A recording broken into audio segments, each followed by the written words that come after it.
Peace and blessings. Another night, another day. Ladies and gentlemen, man, you would think that we're reacting to Charleston White the way the internet is blowing up. But brother, Azar Muhammad, it's Katt Willams. What's your thoughts on the Katt Willams special on Shay Shay show? Club Shay Shay, did you watch it? Yeah, I watched it, but man, it's convenient, man, how things come and change stuff at a moment's notice. One day we're talking about TD Jakes. One day we're talking about different subjects. Right. And there's an election coming and these people are passing laws while we get distracted. Right. These people are so clever and cunning that they control the media and they say, hey, and they make it seem as though something is happening, but something else is happening. Right. How all of a sudden Katt Willams got all the attention? He can't get all the attention unless the media let him have the attention. They can't. You can't do it. Something's going on, brother. What happened to TD Jakes? What happened to Puff Daddy them? What happened to that? So it's changing like that. I agree. So the people who have the meetings, the people who run everything, only thing they don't have to meet. Only thing they have to do is go on the interest. They already know what to do. They move them. Katt Willams, they got 27 million. Some 27 million people have looked at this. How does this help us? How does this help the poor man? It's crazy that you said that. You said that. But the next brother we got coming up, yes, the truth. I'm going to get him in here and just join him on in the conversation. What's up, Ak? Assalamu alaikum. Wa alaikum assalam rahmatullahi wa barakatuh. Give me a few seconds. Oh, okay. He doing the hood version. Like, give me a few seconds. Okay, cool. Give me a few seconds. Listen, take your time. Do I need to take you off the screen while you're getting ready? Yeah. Take me off the screen. Drop it down. Hey, what's up, little man? Little man, ready? Little man, okay. Say salam alaikum, everybody. Back up. Yeah. I'm gonna go ahead and just drop you down from right now. Listen, you know how black people do. They come in ready or not. Here we are, beautiful. Hey, I wanted to get into black excellence real fast. The Tonight Show is being sponsored by none other than Azar Muhammad's Bang Hard Apparel. Bang Hard. And Spilman Tree Service. Yes, sir. But you're the one with all the money. Okay. No, brother. Hey, brother, don't tell them people that lie. I know. Praise God. You got the money. So tonight, it's going to be a discussion like we do. We allow people to come in and just have a great conversation. But you were saying something about the distraction. You ever notice, boom, something's in the media, all the talk shows talk about it. Man, I really didn't want to talk about the Katt Willams thing. I really wanted to get on Palestine and Israel. You and I are unapologetically, we're not afraid to speak the hawk, to speak the truth. YouTube has demonetized me. I never came on YouTube trying to get money because we got our own money because we serve a Lord that provides for us. But tonight, the people want to know about Katt Willams and him going off. It kind of reminded me of the Charleston White on, what's the quarterback's name? Cam Newton show. Did you see that show? Right. Oh, man, Charleston White was dropping jewels. But about Katt Willams, man, I've always loved Katt Willams. I thought that he's just a truth teller. I'm just going to play a segment of it. Let's just jump on in. Do you have anything to add before I just drop this in? No, but can you invite a bunch of people in? You know how to send out the invite so they can come in if they want to? And show them how to. Let's see. I sent the invite out, but on your page, let me go ahead and see if I can share it to your page real fast. Yeah, do that for me.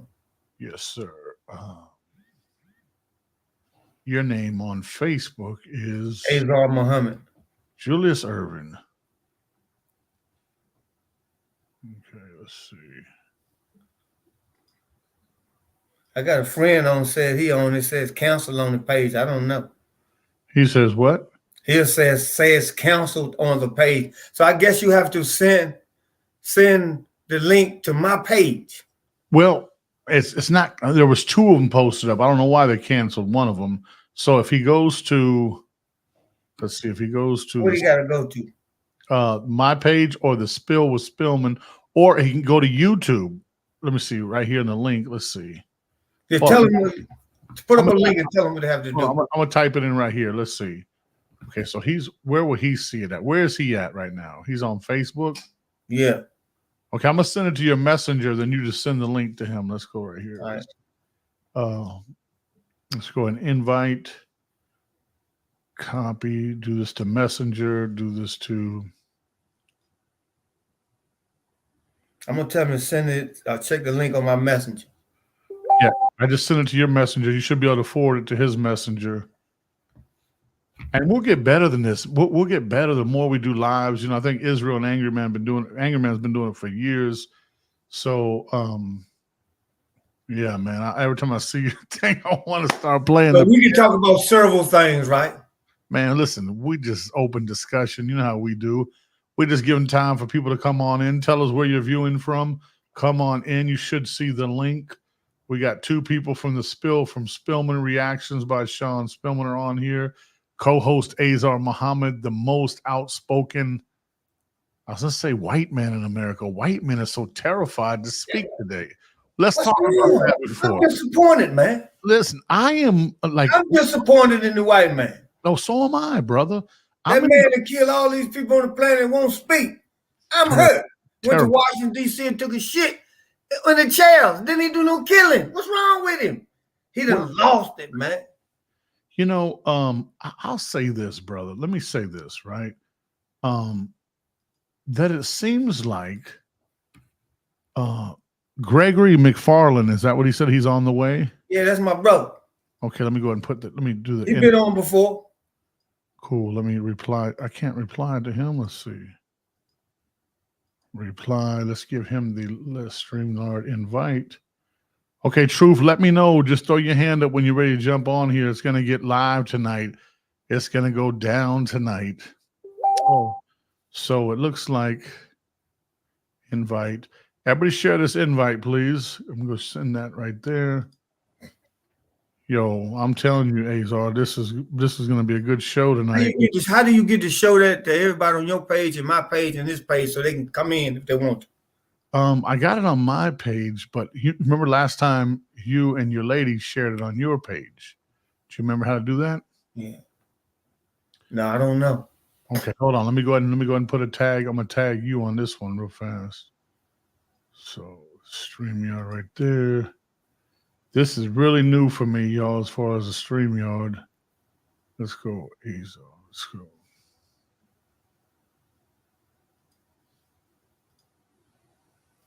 Give everybody time. You know, we say time.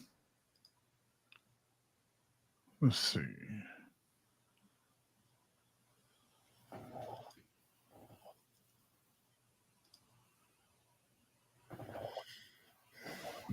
All right, here it is. My brother said white people won't even speak no more. Damn. They won't. It's crazy, man. No. I ain't never heard of no stuff like that. Yeah, because what happens is the white gay man rules the world now, whereas it used to be. Come on here then. Well, it used to be the white Christian male ran the world, right? Hold on, come join discussion. Dang, do I even know how to? DISCUSSION. Hold on, come join.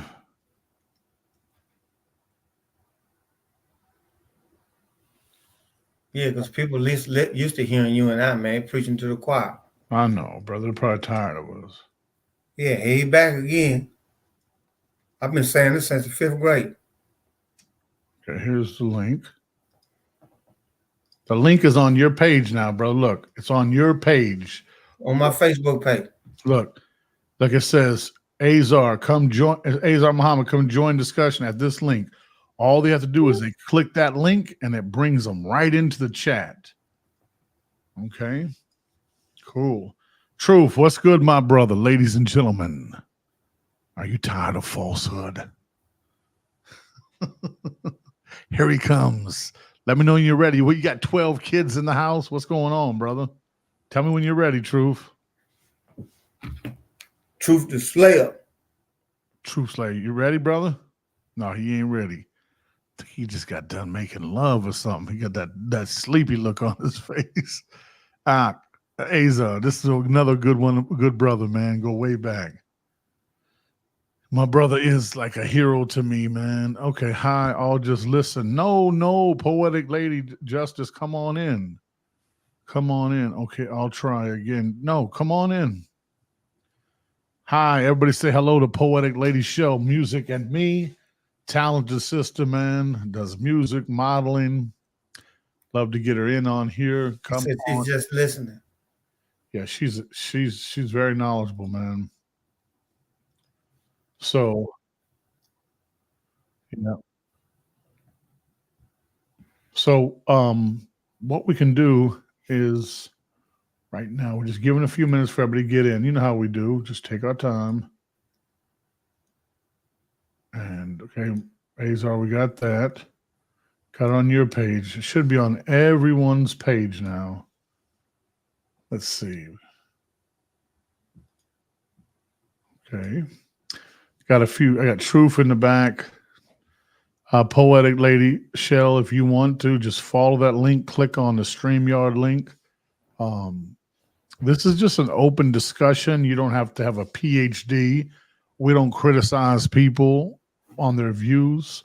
We believe in what's called one mic, which I think my brother Israel Mills, like to give a shout out to him, has mastered the art of during debates. He lets his guest speak and then he lets the other people speak. We try to be respectful.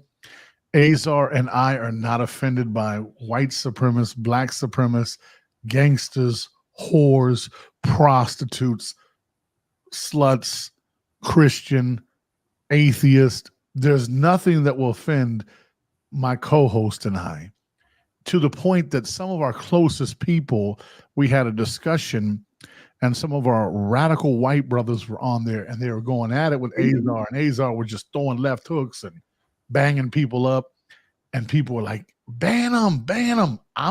Listen. Please don't ban him. No, I believe, listen, Larry Professor said, do you believe in freedom of speech? If you believe in freedom of speech, it has to be speech that you detest and you don't like. It has to be protected. Right. I have my PJs on. You have to invite me ahead of time and tell me what the topic is. No problem. Just sit and add your comments right there if you don't mind. Listen, we understand. We are all men. They may like to see you in the PJs. Ladies and gentlemen, without further ado, if you're tired of the falsehood, let's bring you the truth. What's good, my brother? What's going on? Assalamu alaikum to everybody. Peace and blessings. Peace, brother. Wa alaikum salam. How are you, sir? Somebody said, Alhamdulillah. Okay, we're going to pull up. I can't complain. Going to pull up the Facebook. What'd you say? You were fine, brother. We're going to pull up this other Facebook link and let's see. It says I'll have to wait. Okay. Okay, so I'll try again. Your brother, Greg. Okay, Gregory. I'll try. Okay, he should be clicking that link soon. It's on Azar's page. But Truth, we want to get your thing then. Katt Willams, man. Did you watch it? Any of it? I ain't sat down and watched the whole thing in entirety, and I said I need to just by seeing clips, and it's like you have to ask because he's coming to Greensboro next month. Well, February he's coming to Greensboro. So Is this he just taking shots at everybody to make himself stay relevant? Because Cedric the Entertainer responded and he was like, people steal my material all the time. He was like, I ain't offended by it. He was like, I don't even really know that brother. Oh, he said he don't know Katt Willams? Yeah, well, he know him, but at the time when Kings of Comedy was going on, Katt really wasn't on the scene like that. Because he went at everybody. I mean, he gave his flowers out, but he still went for everybody. And I'm like, what did all these brothers do? But you be in everybody's face. But it seems everybody's looking for a scapegoat now. Right. I want to give a shout out to Sister Brown Sugar. Brown Sugar. She says she still has company, so we'll wait. Brown Sugar is definitely brown in the fact that she will be late. She don't get that from her white side. She will be 30 minutes late. Oh, wait, I'm white. I can't say that. I'll be canceled. Who the hell is going to cancel me? I don't have no money. I don't have a big platform. I'm going to say what the hell I want. I will be the last pale male in America that's not afraid to speak. God damn it. Why are so many white people so terrified? Why? You knew I wasn't terrified if I wore an ugly haircut like that. Look at that, Azar. Look. If I wore a haircut like that, you knew I'm not terrified. And you had buck teeth. Oh, I had buck teeth, man. Yeah, just hold on. You took that picture and that shows, you know what I'm saying? I have no filter, right? No filter. Shout out to Wile E. Coyote and Chris, Killer Chris. But at least, like they say, though, if you can't take shots at yourself, something wrong. You know what I mean? Because you done took all the shots, so what everybody else gonna have to say? Man, listen, I like a little, what's up, my guys? Robert Wilder, come on in, follow the link. Look at that link right there. I'm gonna go ahead and drop the link for you, Robert Wilder, man. You want to talk about a hilarious brother, man? Bugatti? Yeah, Bugatti. Yeah. Come on in, brother. Let's chop it up tonight. Let's have a little fun. But me and Azar, we're getting ready to get on the Katt Willams thing. We're going to be all over. Truth know me, I always slide in late, especially up at the restaurant. Ask him. That must be from Brown Sugar. Get out of there. Watch them get out of there. Hey, yo, I got to mute your mic. Yo, he's so damn hood. Listen, let me go and mute his mic. Hold on, brother. Let me mute his mic. Get out of front.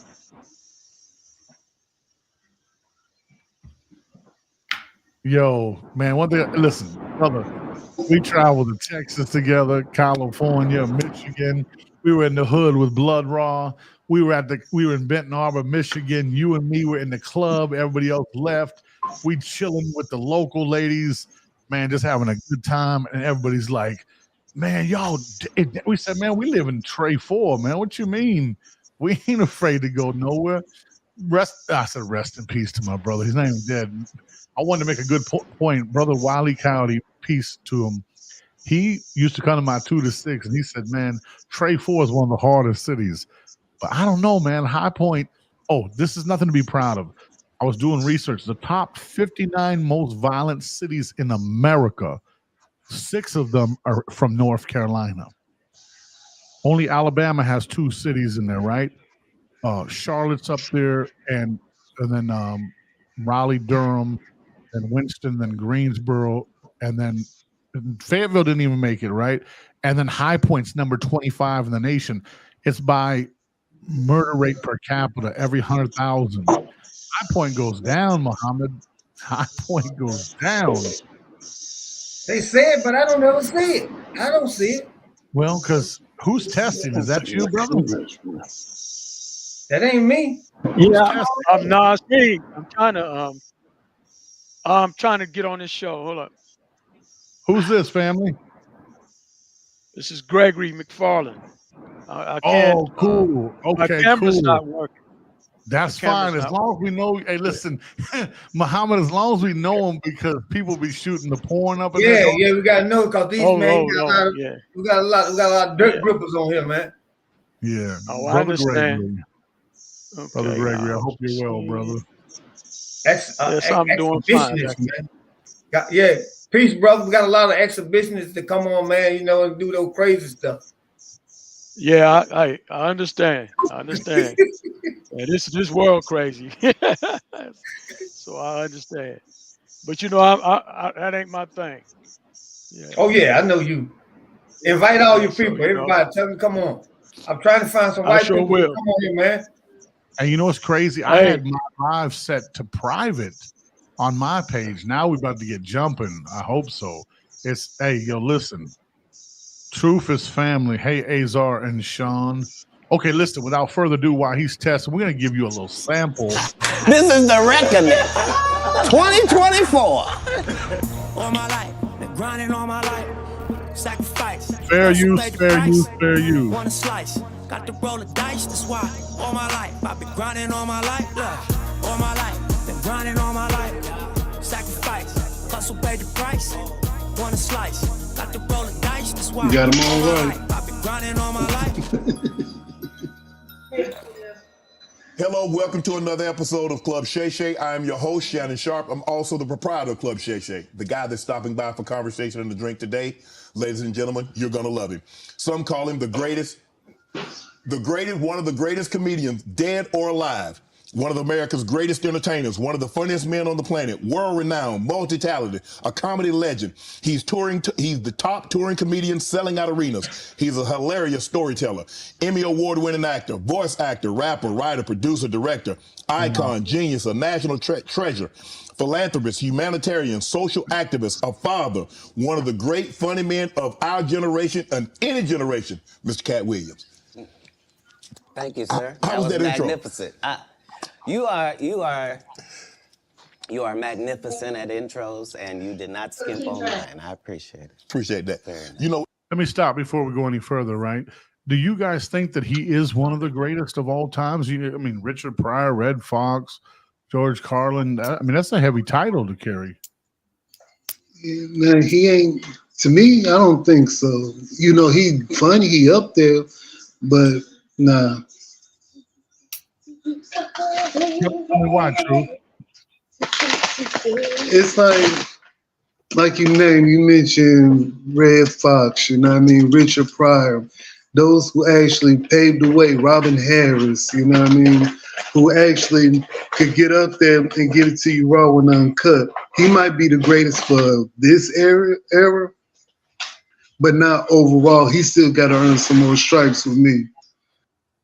You say earn more stripes, man. I mean, with all due respect, the brother's been out there for how many years now? What y'all think?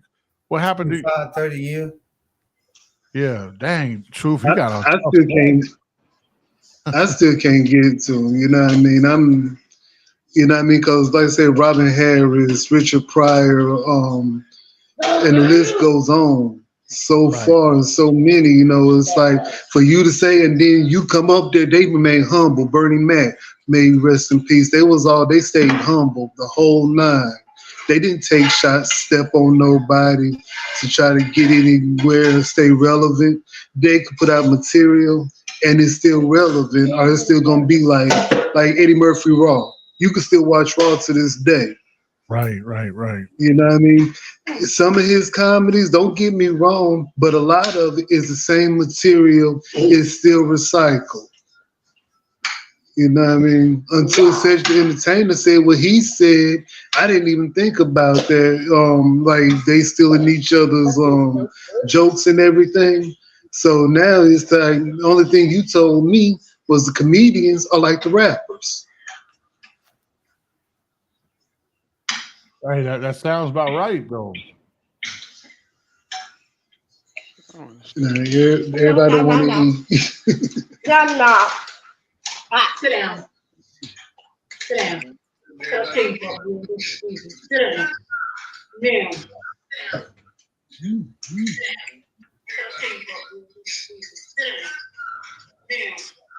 Dang, we are really live on that. Hey, so, okay, I love all your OGs you named. I also like Kevin Hart. Listen what the sister says. Let's go ahead and show that.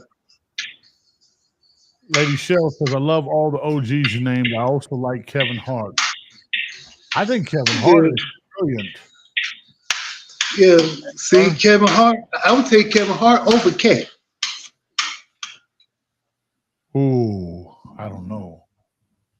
I would honestly, I mean, because it's like, don't get me wrong, both of them had that hunger, right? But look what Katt did. Katt came in and he started out, okay, doing the comedy. Then he jumped into the movies. And next thing you know, he want to go run with Dipset.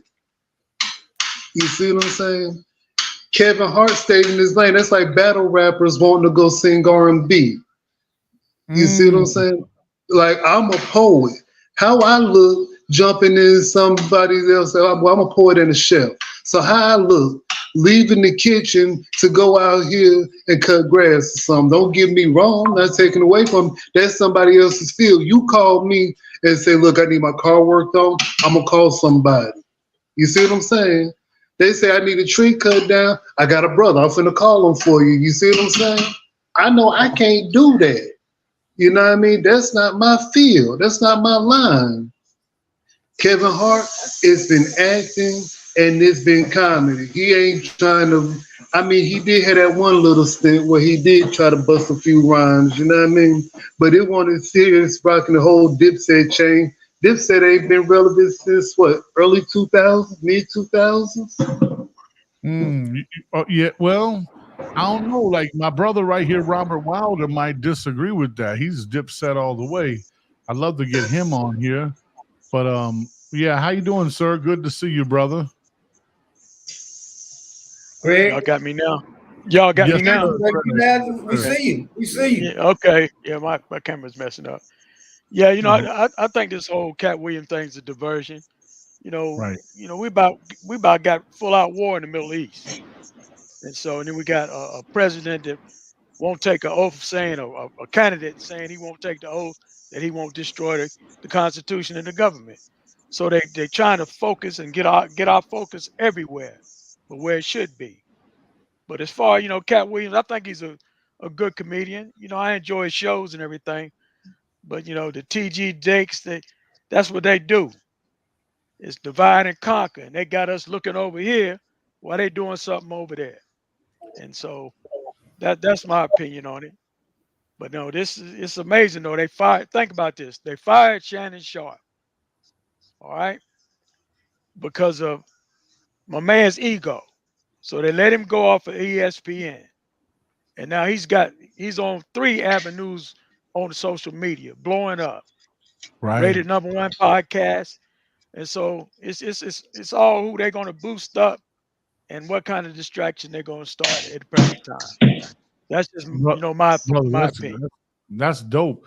So what is your take on, well, without trying to, well, I'm gonna go there. Muhammad knows we like to go there. Muhammad, were you about to say something? Yeah. Okay, go ahead. I'm sorry. When my brother was saying, as far as the diversion, see, and he was talking about who you like as a comedian. Everybody got different comedians they like. It's all subjective.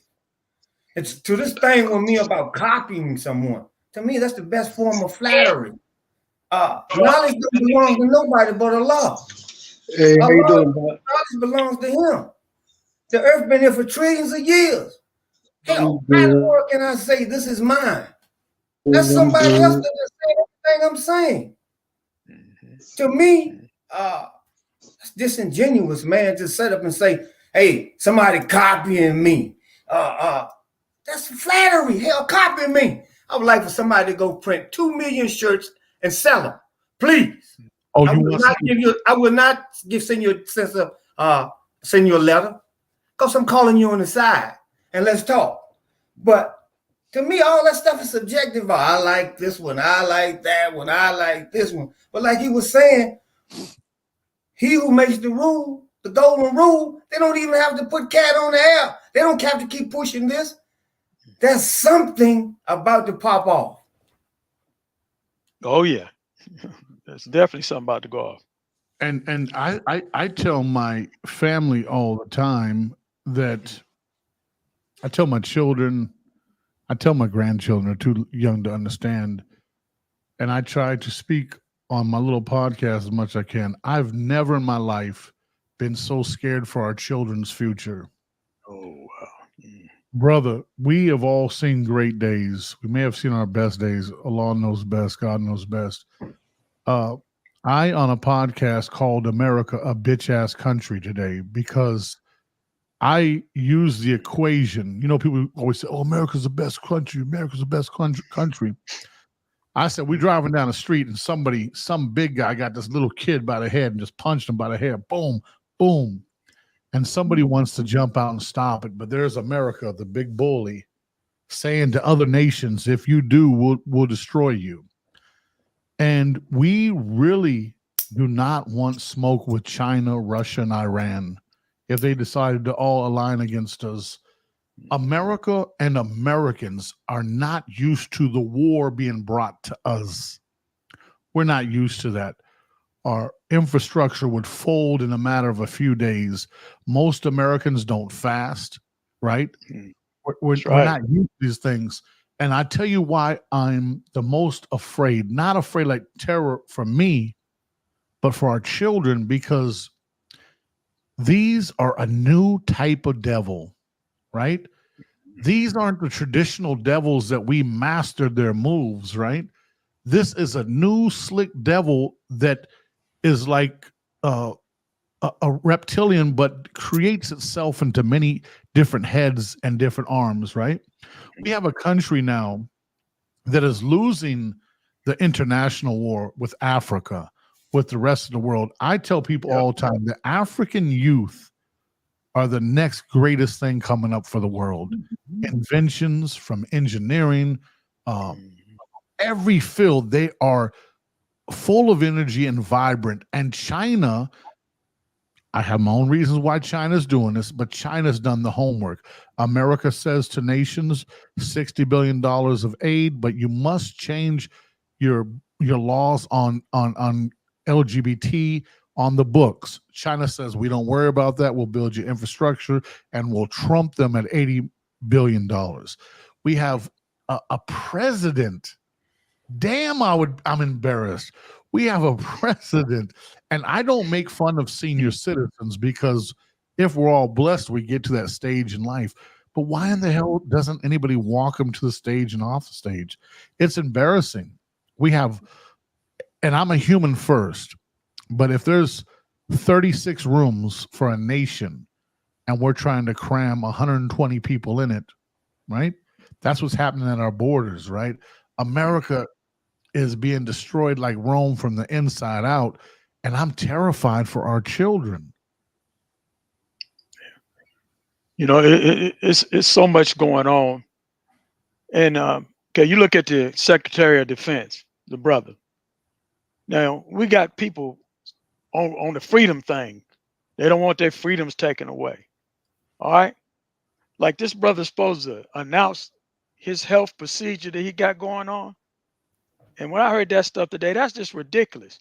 Now, why you want this man to disclose his health record, what kind of surgery he's having, but brother, you allow, yeah, and that's just crazy. And like I said, there's so much going on, and the war is the act of a savage. We're not looking at history. Most changes in the world wasn't by the gun; it's financial. The Berlin Wall didn't crumble because of armed conflict, economics. And you, like you brought up, Africa. If you rob or rape a country of all its natural resources, you destroy that country. You don't have to fire a shot. And so, yeah, the Katt Willams and all that, that's just a huge distraction. But when I was watching the news this morning about that brother, now we got a president, took a physical, and then wouldn't share the physical, except to lie that he's 6'2", 215 pounds. All right. You heard Trump on his take. Trump is a damn comedian. Now that's who. Now he one of the best comedians around. Right. And you know, and they believe it. But just like the Black Lives Matter brother said, facts don't matter. It's perception. Perception. So you know. And that's what we fighting with now, because both of them too old. I'll be 65 in 6 months. And if I don't use your name every day or interact with you every day, I'm subject to pause till your name pop up in my head. And you know, both and I stay sharp. I read every day. I'm up on current events every day. You know, I'm a retired robotic engineer. I'm developing solar system right now. And just still at my age, you know, I have memory problems. So both of them too old. Both of them. You think Trump? You think Trump is too old? Yeah, yeah. Okay. Not only is he too old, he's not healthy. he doesn't eat right. He doesn't even feed his mind with the proper spiritual food. He's not fit. He's always snorting Anadrol and Denerol or whatever he's supposed to be taking. He repeats himself. He loses his train of thought. He comes out and start talking about windmills, and nobody's talking about the 17,000 people that died from that. Uh, what's that horse tranquilizer medicine he told people to take? Acuquerquin or whatever that name. I can't pronounce it right now. Telling them to shoot that in their veins. Don't take the vaccine. Then he takes credit for the vaccine. He's either a comedian or he's a fool or he's both. He's definitely an opportunist, right? So he'll come out and think if his base is against COVID shot, he'll speak out against it. When the tide changes, I'm pro COVID and all this. Yes. What I always found, I do a lot of tree work in country areas, right? Yeah, okay. And I've never understood. I definitely don't support Biden, and I like Trump in certain areas. But what confused me, and I wish I can get somebody on here to speak about this, maybe my brother Jimmy might, is why so many poor white folks love Trump. Right? I can tell you why. Okay. And I'm just going to say this and I'll let you get. And so, okay, yeah, no because problem. Trump was never for white folks. If you study his history and look what he did to smaller white businesses that were subcontractors under him. So, yeah, I just wanted to throw that out there. What are your thoughts on that? It's fear. It's straight up fear. That's why so many white folks support him and will vote against their own self-interest. They fear that their core values don't have the influence it once had over the whole world, not just the United States. Right. And in the United States, it all started with the Civil Rights Act. Now, I was born in 1959. My parents active in civil rights. I was born in Washington, D.C. My mother worked for Sergeant Schreiber in the federal government. So Wow. Here's the thing. The Dixiecrats, all right, the Jim Crow Democrats, the Civil War loving, flag waving Democrats felt betrayed by President Johnson when he signed the Civil Rights Act.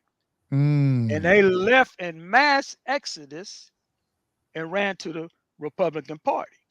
Barry Goldwater, who ran for president in 1964 and was defeated by Johnson, he is the father of the new Republican Party. His star pupil was Ronald Reagan. And his chief advisor was Lee Atwater, who came up with the whole system of Republican code words. You can brother, pull this up. You're giving a good okay, class. You can pull this up. And he came up with, see, by this time, those Dixiecrats had become senators, representatives. He said, you can't say the N word every 7 seconds. You got to be more abstract. You got to say school choice, forced busing. All right, you got to say the war on crime. You got to talk about the border. So instead of just coming right, so I don't want my children going to school with these N words, you say, I want school choice. I want neighborhood schools because we wasn't in that neighborhood. So it's fear. And Trump addresses their fear politics. The border ain't never been closed. And it irritates me when people talk about he didn't close nothing. There's always been a barrier there. And I explain on my YouTube channel how you can close the border. All right. Artificial intelligence, face recognition, but they don't want to do that. We got drones, 24-hour surveillance, face recognition. So white people have to understand if you want the borders closed, or do you want to sacrifice your freedom? Because we got the technology now, and I know what I'm talking about. Stuff I've seen. We got the technology now. We can do it in your home. You ain't even got to go down to the DMV. None of that. We can scan you in your home.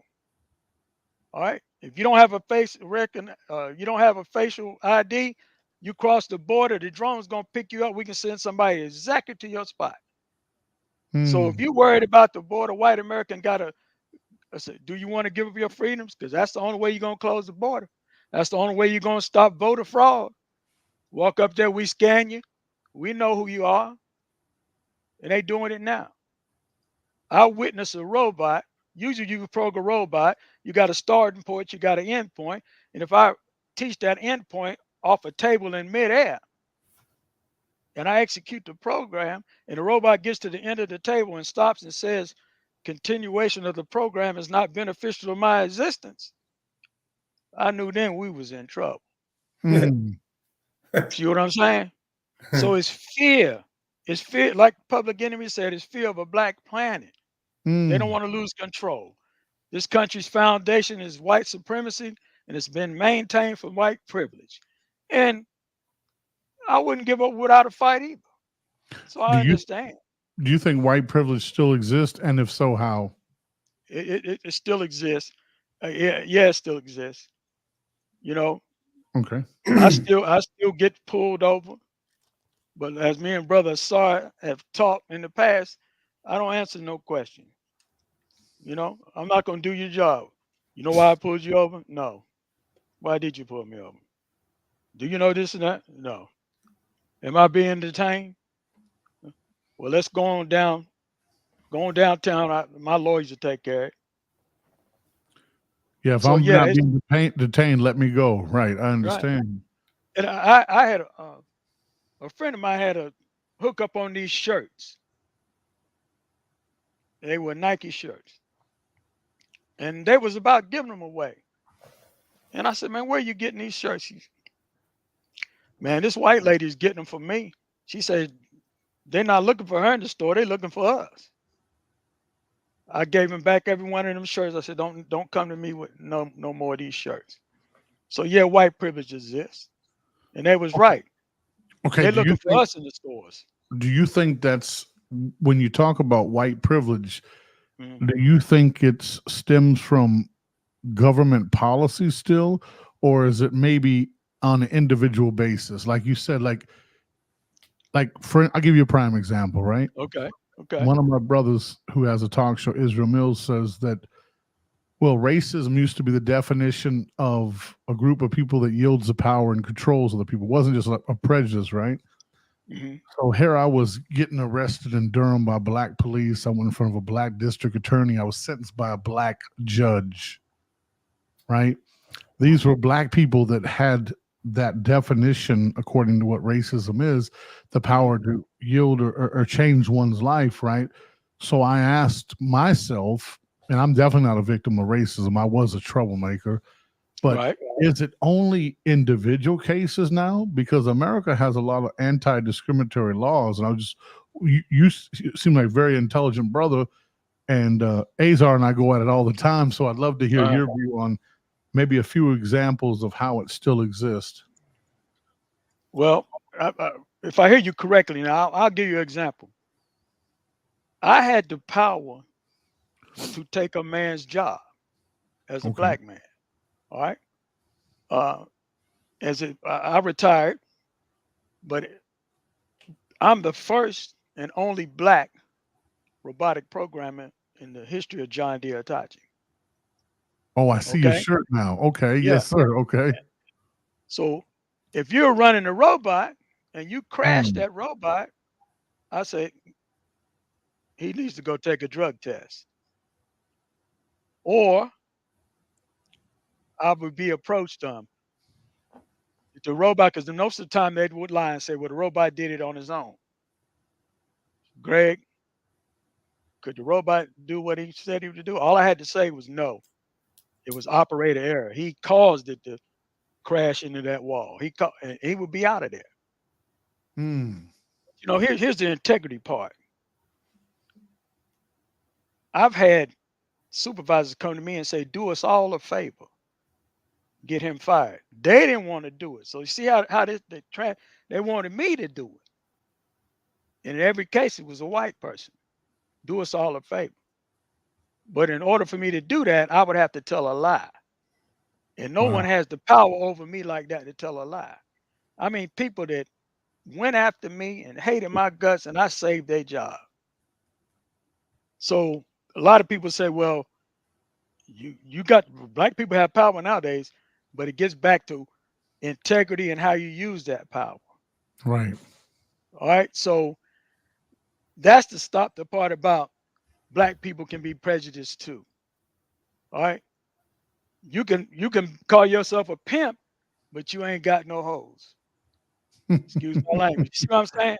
No, That's yes, like, sir. yeah, that's like um, saying a black person is prejudiced, prejudged before the fact, and has the power to inflict his mindset on you.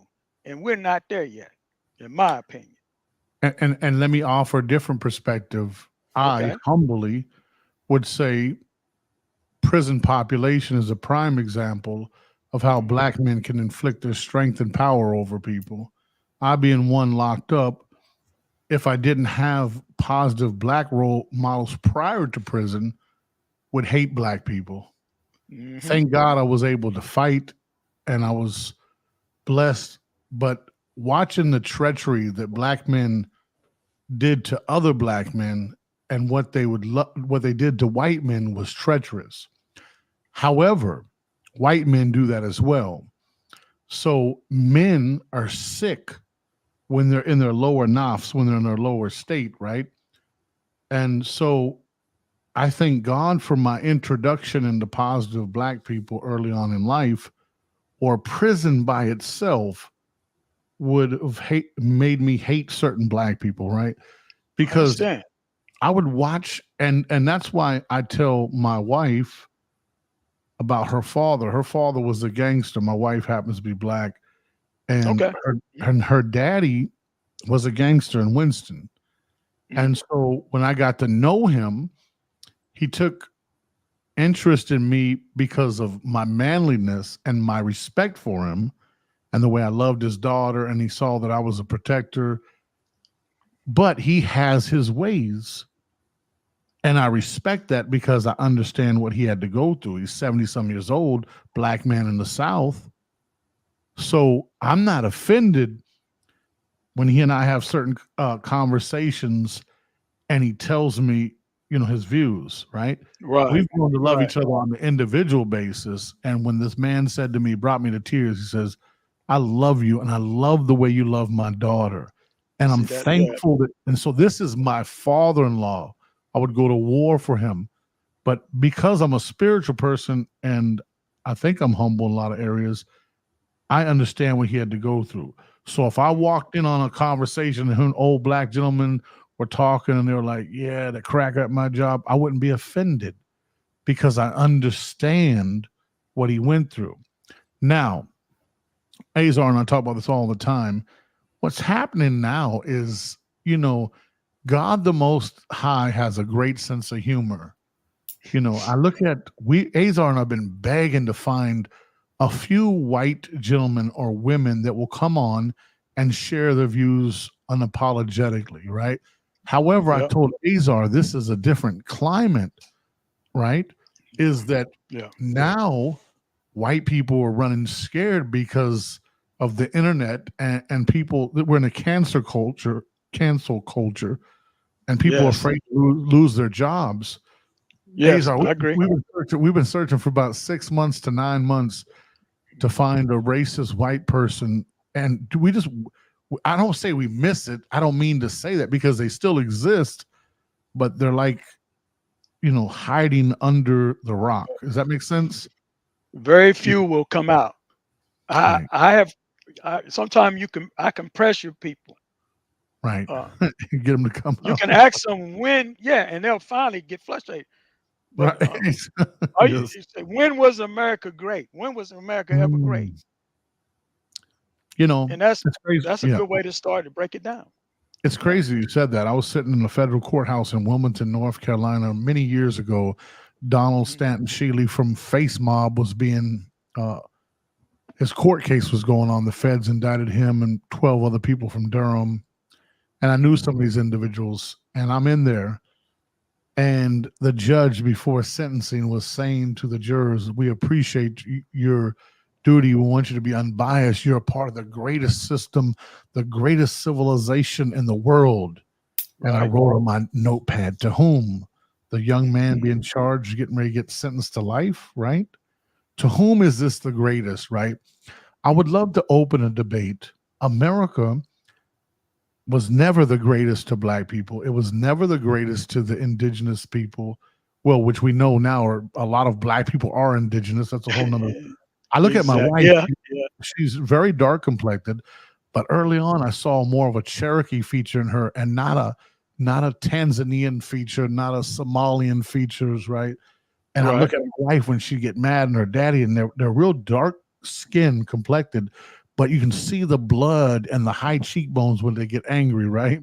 Yeah. Oh yeah. You shouldn't be afraid of your wife, but when she gets a little upset, I'm like, she might be able to take me, right? So I understand. The thing is this, that Azar and I have been praying to find somebody, and it's not to, create a race war on this thing. We just like open dialogue, man. We just can't get people to really jump in. That's why the title's Katt Willams, but we really don't care about that. Yeah. That's like, and I appreciate you opening it up. Like, that's a smoke screen. But you know what's crazy? How many people are really attracted to the dumb stuff? Yeah. Oh yeah. Yeah. That's why it's effective. Mm-hmm. Yes, sir, brother Azar. This is your show. You just jump right in, brother. No, I just want to be respectful. I'm sitting listening to both of y'all get this discussion, but far and few in between will actually listen to something that's on an intellectual basis or something like this. We like to be dumbed down. Right. And the same people who created the word nigga, I hate the word N-word. That's like you're laughing at me. Yeah. So that's an insult to me. Yeah. Do you accept the N-word? No, say nigga. Because when my brain hear N, I hear nigga. Yeah. That's just like you. That's just like you looking at a radio show and they bleep out the word motherfucker. Yeah. I know what you're saying. You're playing with me. I didn't know if you had any restrictions on your program. Right. See, I'm an advocate for the First Amendment, man. Hopefully YouTube don't shut us down, but hey, how in the hell is YouTube gonna shut us down for saying the word nigga and shoot two men butt fucking? Yeah. Or you see other stuff that's going on that's derogatory. The black women showing the kidneys on the damn TV every 20 seconds. She's showing the kidneys. Yeah. You've been over so far, I can see the kidneys, man. Yeah. And this is constant. All day till I'm saying it so much that, will you please put a dress on? Yeah. So I train 15, 16 people a week. And every time I train these women, they say, hey, I don't want to lose my ass. I said, well, wow, when you going to get your mind right? Yeah. See, you that's what about your ass. What about your mind?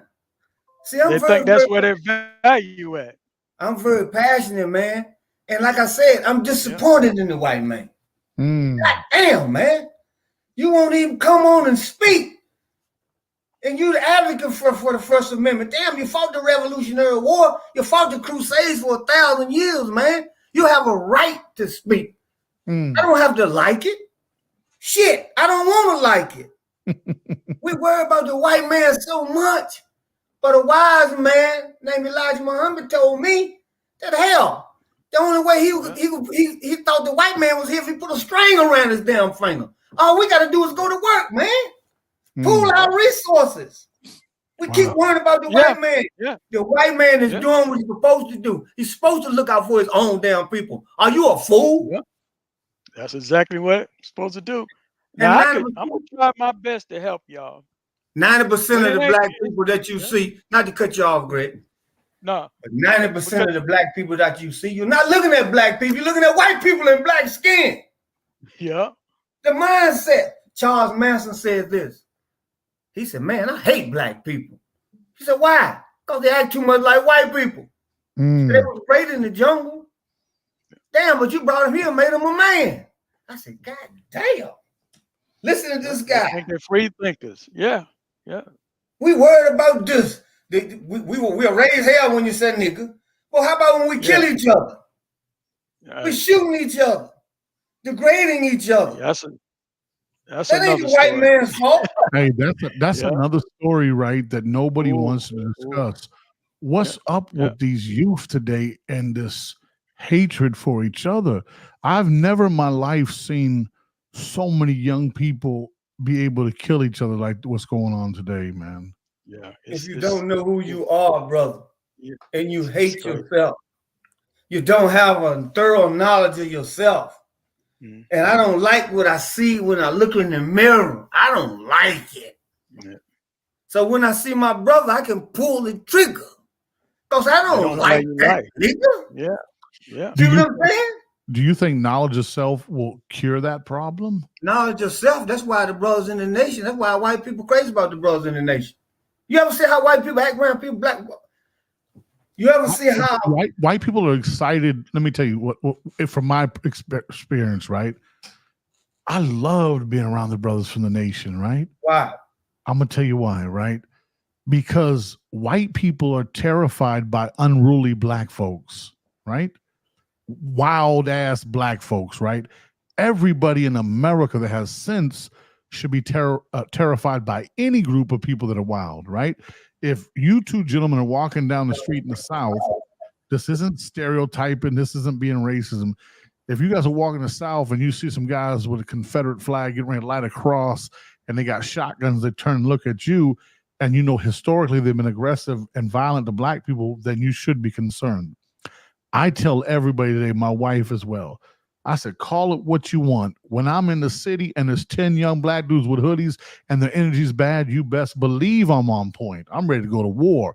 Not because they're black. Not because they're black. It's because their energy is bad. That's intelligent, though. Yeah. That ain't got nothing to do with no color, man. Right, That's right. intelligent. Right. Hey, but a lot of the white kids, I went to Ohio, right? I was dropping one of my daughters off before. And we were going through Dayton, and I seen these white dudes with tattoos and bald heads, and they had energy like black men. Not listen to me, not a made up energy. You and I, us three, can see a white person. You're like, oh, he's faking, but they had rhythm and aggression and street strength. And I was like, oh, but they were raised in a certain environment, right? I can tell by their energy and stuff that these guys were pretty tough. So I get out to the gas station, talk with them. And I'm like, man, these guys got a weird type of energy. And they were fighters, but it was their environment, right? I would say I would be a liar if I got on here and say that I learned how to fight from white people. I didn't. I mean, my brothers used to kick my ass, right? But anything past the 7th grade, I learned early on my fighting skills were from black men. You and I, Azar, were blessed to be around one of the best in the world, right? Yeah. Brother Shamik. And I thought I thought I knew how to fight. Imagine, Azar, imagine 25 years ago when I thought I knew how to fight, I would have ran my mouth to Shamik. He would have told you to go ahead. Yeah, but imagine if I would have He's still that been type of bro. I know. I've seen him do it at the club. Oh, dangerous. He ain't left the man with his eye and say, man, just go ahead. And he didn't believe it till he hit his hand up in his ass. I mean, he hates to do it. The brother was one of the most peaceful brothers I ever met. But when he turns up, he turns up. Oh, yeah. But he'll tell you to go ahead. Most people that can fight, I tell you they can go ahead. The one that can't fight, he's loud. So come on. He's really saying, somebody come and help me. That's what he's saying. Please stop it. Somebody come and help me, man. That's why he's loud. But a man that can fight, he'll just say, go ahead and walk off until you follow him. And then after that, you twist your chin and put it up in your ass. Yeah, people used to tell me, I'm going to kick your ass. And I said, well, I appreciate that. And for warning, I said, my mama appreciate it because she don't want to see me hurt. And they just look at you like you're crazy. Yeah. You know, they try, and it's a bad thing, though, because you can bait people. Hey, we're going to call it all out. Can you call a white man on here or a woman to talk to us? Well, now, I know a couple people. Call and it won't be pretty. Because, we was talking about a new type of devil. They daredevils. We need to talk to him, man. Let him speak his mind. I'm going to try to get him back. I'm going to see if they'll come. See, I want him to speak his mind, man. And he don't have to go all in so he won't lose his job. But this man is a retired entrepreneur. Yeah, bring him on. And him and Brad Krantz. You know him, the Brad and Britt show. Yeah, they get into it in a heartbeat. And so, I got another guy, very smart guy, that I used to work with, and man, we you know, until Trump changed a lot of things. Look, we got 3 people watching us. Look, And he would be good on your show. 3 people. You know, I know 3. Oh, you talking about in the audience? Oh, Yeah, okay. but I'm saying if you had a woman on here showing the titties and her ass, Yeah. you couldn't get Oh, it. it'd be Titties yeah. and ass. Yeah, Titties and that's ass. why. Yeah, that's why Instagram is so popular. Titties and ass. Right. Yeah, I mean, just foolishness. Yeah, Right. but I'm gonna see if I can. I changed my settings on your show to get every notification, because Okay. at first I don't know why it just came. When I checked the setting, it said the show had been canceled. That's my fault. I had 2 of them up. Okay. Yeah. Hey, let me ask you So, something, man. Why Cedric Entertainer tell that lie, man? Stole that What's man. that? Why did Cedric Entertainer tell that lie and that man showed him on the screen doing the same thing he said? Why he lie like that, though? Man, You ain't got because the receipts. it's jealousy and envy. Now, if you notice, take Jay-Z for instance, Jay-Z. He had a lyric that says, "I'm a biter, but I'm also a writer." And if At least you he listen told to you his he was- early stuff, he stole everybody's rhyme. If you listen to the beginning. But that flow is hell he got, though. Yeah, and he just said it. He said, "I'm a biter." See, that diffuses everything. Hey, and Will Smith stole all the Rakim shit. You hear real, Yeah. and he Yeah. stole Rakim flow. And I be listening, and Katt just honest. You have a finite, because most comedy is based off of life experience or someone else's life experience. He's very intelligent too. Right. Even with the music, man, you only got so many chords, so many keys. God. But think how See many what I'm different saying? sounds they can. Yeah. Right. Right. Right. And so just come clean, because none of these guys, I came up with Richard Pryor, Mm, being the best. right. That's who I wanted to tell jokes like. I never You know? liked him, man. Yeah. I never liked Richard Pryor. I love But him. I love him. yeah, because see, I'm 64 years old. I never liked. I never. And he It's was- different humor. And he diffused stuff. When people like the cancel culture we got today, Richard Pryor would hold a news conference and get on national TV and tell all of them to kiss his black ass. And it's He over was a with. G. He was a You G, know what I'm man. saying? Yeah. Yeah, he was also Man. getting dug out too, man. Why He didn't said, you? he said he got dug out. Oh, hey, It's in his I book. don't You know read about- his book. Read his book. No, he said. I know He said Paul in his book Mooney. he got dug out, man. Somebody climbed on his back. Yeah. Well, Mike he said- Tyson said that in jail. They did so, Climbed up his back. yeah. Pimp so, C said beat his back up. Rape is rape. You see what I'm saying? Yeah, But beat just his like back up. they did, okay, the lady running for president. All Haley. she had to do, all she had to do was say Civil War was about slavery. See, we create our own problem because we won't tell the truth. We won't stand on truth. She been lying so much, man. She don't know nothing about the truth. And you can't keep up with them lies. What about that Indian dude, man? He ain't nobody but Barack. He done stole all Rasta Barack stuff. Swami. He Rasta stole all of Swami. Barack stuff. Yeah. And repeat Obama word for word. Word for word. Word for word. But my philosophy, my mother used to tell me all the time, the strong rule the weak and the smart rule the strong. I think Obama was the best president America's ever had, though. Most dignified, I think so, though, brother. I swear. He's the best statesman he ever had in his life. I swear to God he was. Wait, do you mean he was, when you say best, you mean the most polished? Is that what you mean? Because to me, they're all murderers. But yeah, they're all murderers. What I'm saying is, yeah, he was a crook. He could mask himself so well. You know what I mean? He was perfect for that role. The perfect state, the Manchurian candidate. Think about under his time as a president. I'm just gonna lay out a few things that you guys will already know. Before you say that, though, why it is on me? Barack Obama, if he didn't do anything else, you know what he did for 8 years? 8 years, White children don't know nothing but a black president. Listen to what I'm saying. Yeah. He did what Malcolm did. You know why Malcolm beat white people up so much? Because he knew that those white children in college was going to come up and go in power. And they would be more better and treat us better. So Elijah Muhammad was a master psychologist. He said, hey, brother, don't drink, don't do this at the time, don't get high. These people was coming up. The people that was coming up was prostitutes, winos, all these people. He had to preach to them like that. You know, you're never going to stop people from drinking, brother. But those people that need to drink, those people that need to get high, those people that need no gun. Everything is relevant to time. So we'll go back to Barack Obama. A white man was his father, right? No, a black man was his father. Right. White woman was his mother, right? Right. Harvard constitutional law, right? Right. They didn't like him, right? Right. How the hell you think they're gonna like me? Oh, well, They definitely. ain't got a chance. It's fear. I ain't talking about these poor white people, man. Because they just as much victim as anybody else. They the worker ants, though. But they don't know they're being used, man. If you can convince the poorest white person that they're better than a black man. See, but all of them being tricked, man. Oh, yeah.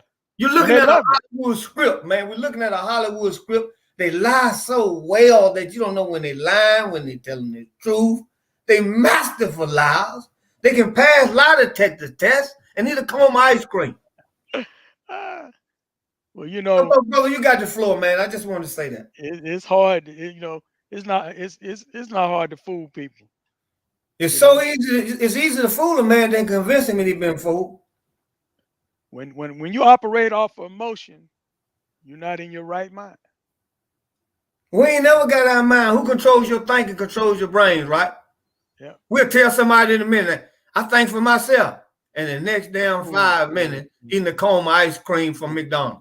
I love the free thinkers because they won't come out. Can you please bring some on the show? They're mental slaves. Can you bring some on the show, man? Hey, I'm looking for white people. I'm looking for white people who are not afraid to speak. Can you come on the show, please, and speak your mind?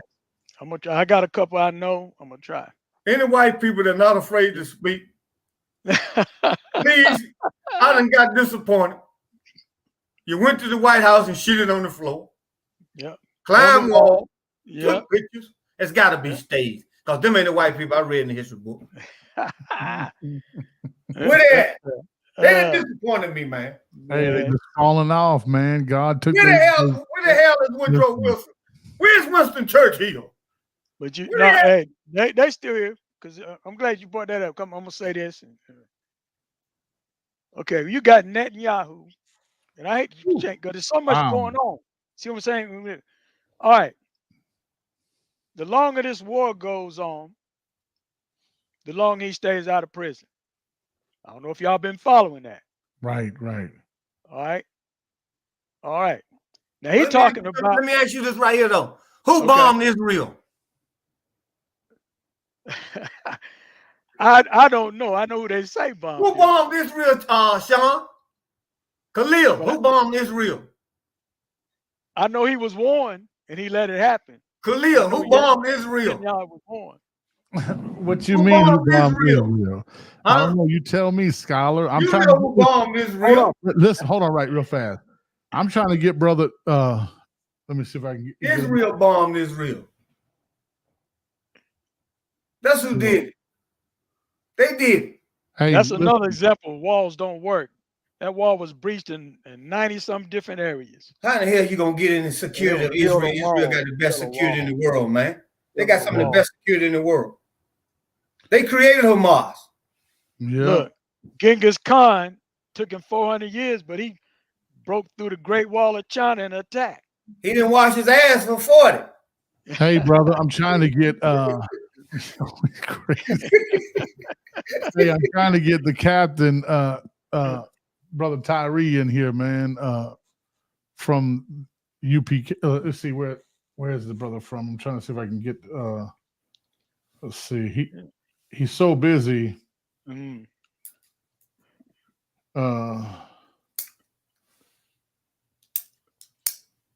Brother Tazariak, yeah, I'm trying to get him on here, brother. From the Hebrew Israelites. I love this brother, right? Because I watched him go against Polite when Polite was eating everything up. Uh-huh. You can't handle Polite, though. You can't handle Polite. You can't handle Polite. Yes, Polite bad boy now. Man, yes, he can. Listen, he ate Polite up. No, that's subjective. That's subjective. No, listen. Let me see if I can get the brother to come on in, man.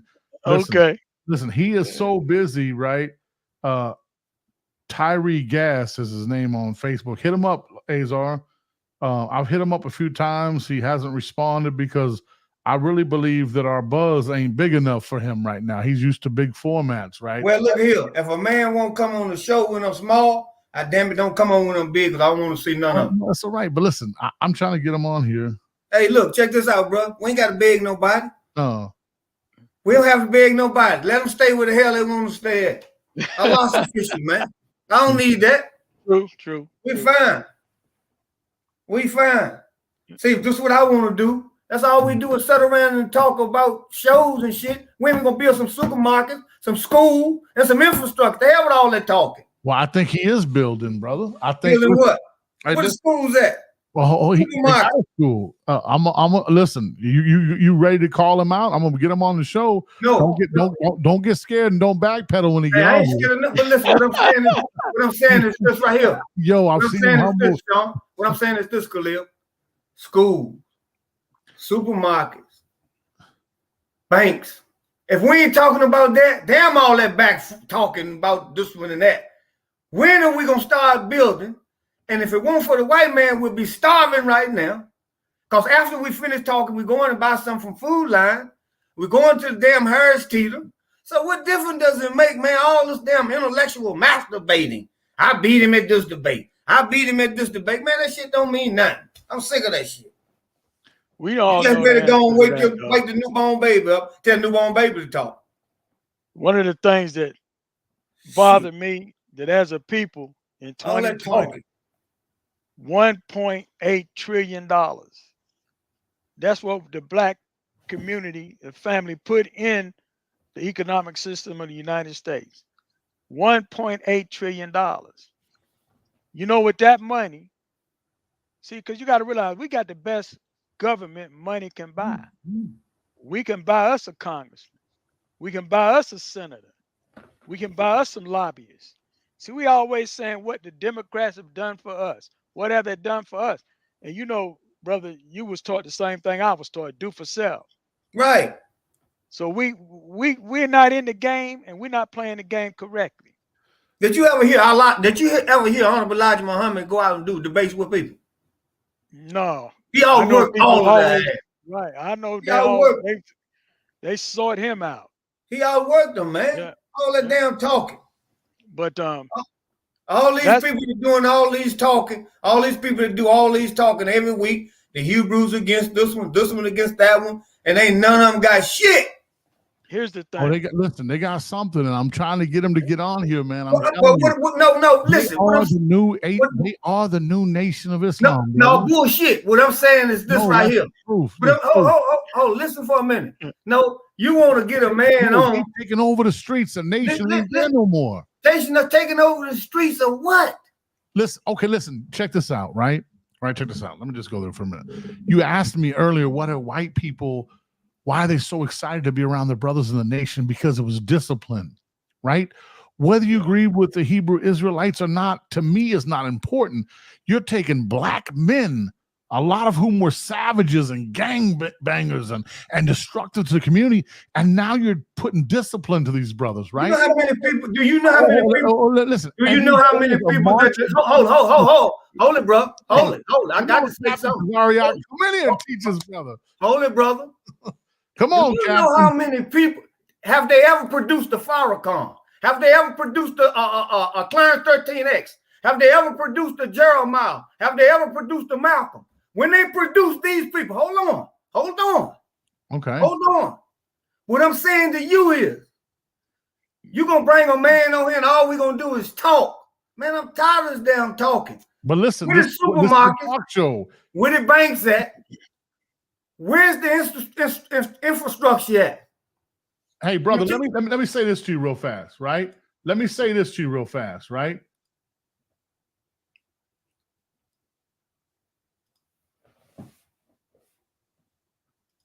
Can you hear me, Azar? Yeah, I can hear you. Okay, you can hear me. You saying, right? You saying that these brothers ain't doing nothing. No, I never said they wasn't doing nothing. I never said that. I never said that. Listen, I'm telling you, I want the brother to get. Okay, hold on, listen. Hold on, listen to me real fast.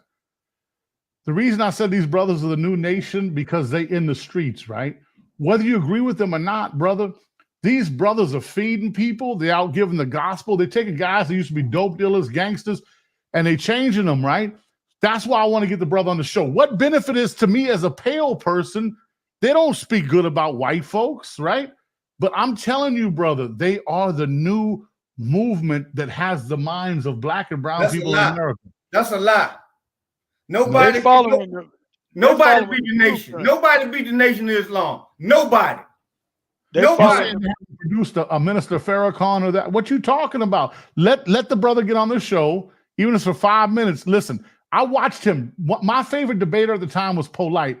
He tore Polite up. That's subjective. That's subjective. Nah, brother. Yes, it is. That's what you think. Another person may say something else. But to get another brother on here for me to debate with another brother, same thing, what's the difference? I'm just going to tell him what I'm telling you. Okay. And he's just going to argue, and we ain't going to get no fucking well. No, we are. Listen. No, we're not. Listen. Because there's nobody in the history ever did what the Nation of Islam did. I ain't going to let you say that. The new nation? Shit. The nation's still here. And that was my point, because all of them following the blueprint. That's Elijah Muhammad's teaching. That's his teaching. Hold up now. You got Marcus Garvey, right? So listen, if you're saying they all following Elijah Muhammad, who predated Elijah Muhammad, right? That's true. Now you're talking. Okay, Circle 7, Noble Drew Ali. Yeah. So, but did they do what Elijah Muhammad did though? But see, that's just like slavery. Yes, that's just like slavery. They always want to bring up the Arabs, right? But there's level. Chantel's slavery was a different level, more barbaric. And so when you mention Marcus Garvey, and other people, you know, that's the baby step part. His movement was to go back to Africa. But the Honorable Elijah Muhammad did his work right here in the hills of North America. Right. And when I see other people, everybody, they just following the blueprint of the Honorable Elijah Muhammad. And that's my opinion. They came on the scene in 61. We was here in 31. So what's up? I don't. And my thing is this. I'm trying to get him on here. I'm listening, sir. And my thing is this. If you can change the condition of a black man, you know, I'm with that. I don't have no criticism about who it was first, how it was done. I can recognize where it came from. Right.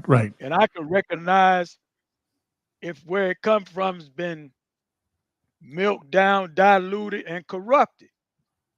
I can recognize that too. See, and listen, you're right. Money is the only way. If to get what black people want, it's gonna take money. Economics. If it ain't economics, man, it's useless. And we got it. $1.8 trillion. Yeah, I don't think black people are hurting for money. I think what it is the mindset and not collective. Like Claude Anderson out of Winston-Salem talks about, Dr. Claude, right? Man, black people had it at one time, but the powers to be have intentionally went to war against that mindset. We got plenty of money, man. We just ain't pooling our resources. I was watching what's that show that came on after Bill Cosby? A prime example, man. I love Bill Cosby, still do to this day. I wish I could have been his lawyer when all those allegations were going on and that BS was going on, man. My cross-examination would have been, in my humble opinion, so close to toting the line of the Socratic method. I would have asked these ladies, you know, you haven't slept in 30 years. Like, come on, man. Like, it was just crazy, right? But to watch Bill Cosby, the icon that he was, get you know, publicly lynched like that was hard for me because, man, think about what Bill Cosby did. Think how many people he helped through. Think about what he did with the Malcolm X movie with Spike Lee and all the people that he helped. And not only was he a positive role model, if you think about the shows that he produced, the Black family was a unit, right? I understand. Name me a show today, not just the Black family. Name me a show today where a man is the head of his household. Can you give me one? I can't think of it. Look at all the Tyler Perry dramas. Yeah, I can't stand this show, but with the one with Cedric Entertainer, he owned a garage, stuff like that. Okay, good. There you go. Thank you. Just educated me. Yes, sir. But my thing is this: when Bill Cosby, did he do what he did? Did he do what he say them women did? Because I believe them. I believe them women. You do? Them women lying, man. They lying. Power and money. They lying. They gave it to you. I want to hear your position, but I took the other position. Go ahead. You got to man up, you know, and you got to come out. But see, rich people think nothing can happen to them. Now I'm gonna say wealthy people. Yeah, she came up to my motel room. She know what we was gonna do. No, I've never seen that woman on here. No, tell the truth instead of running around here with them lying. Yeah, I hit on her. I wanted to knock it down.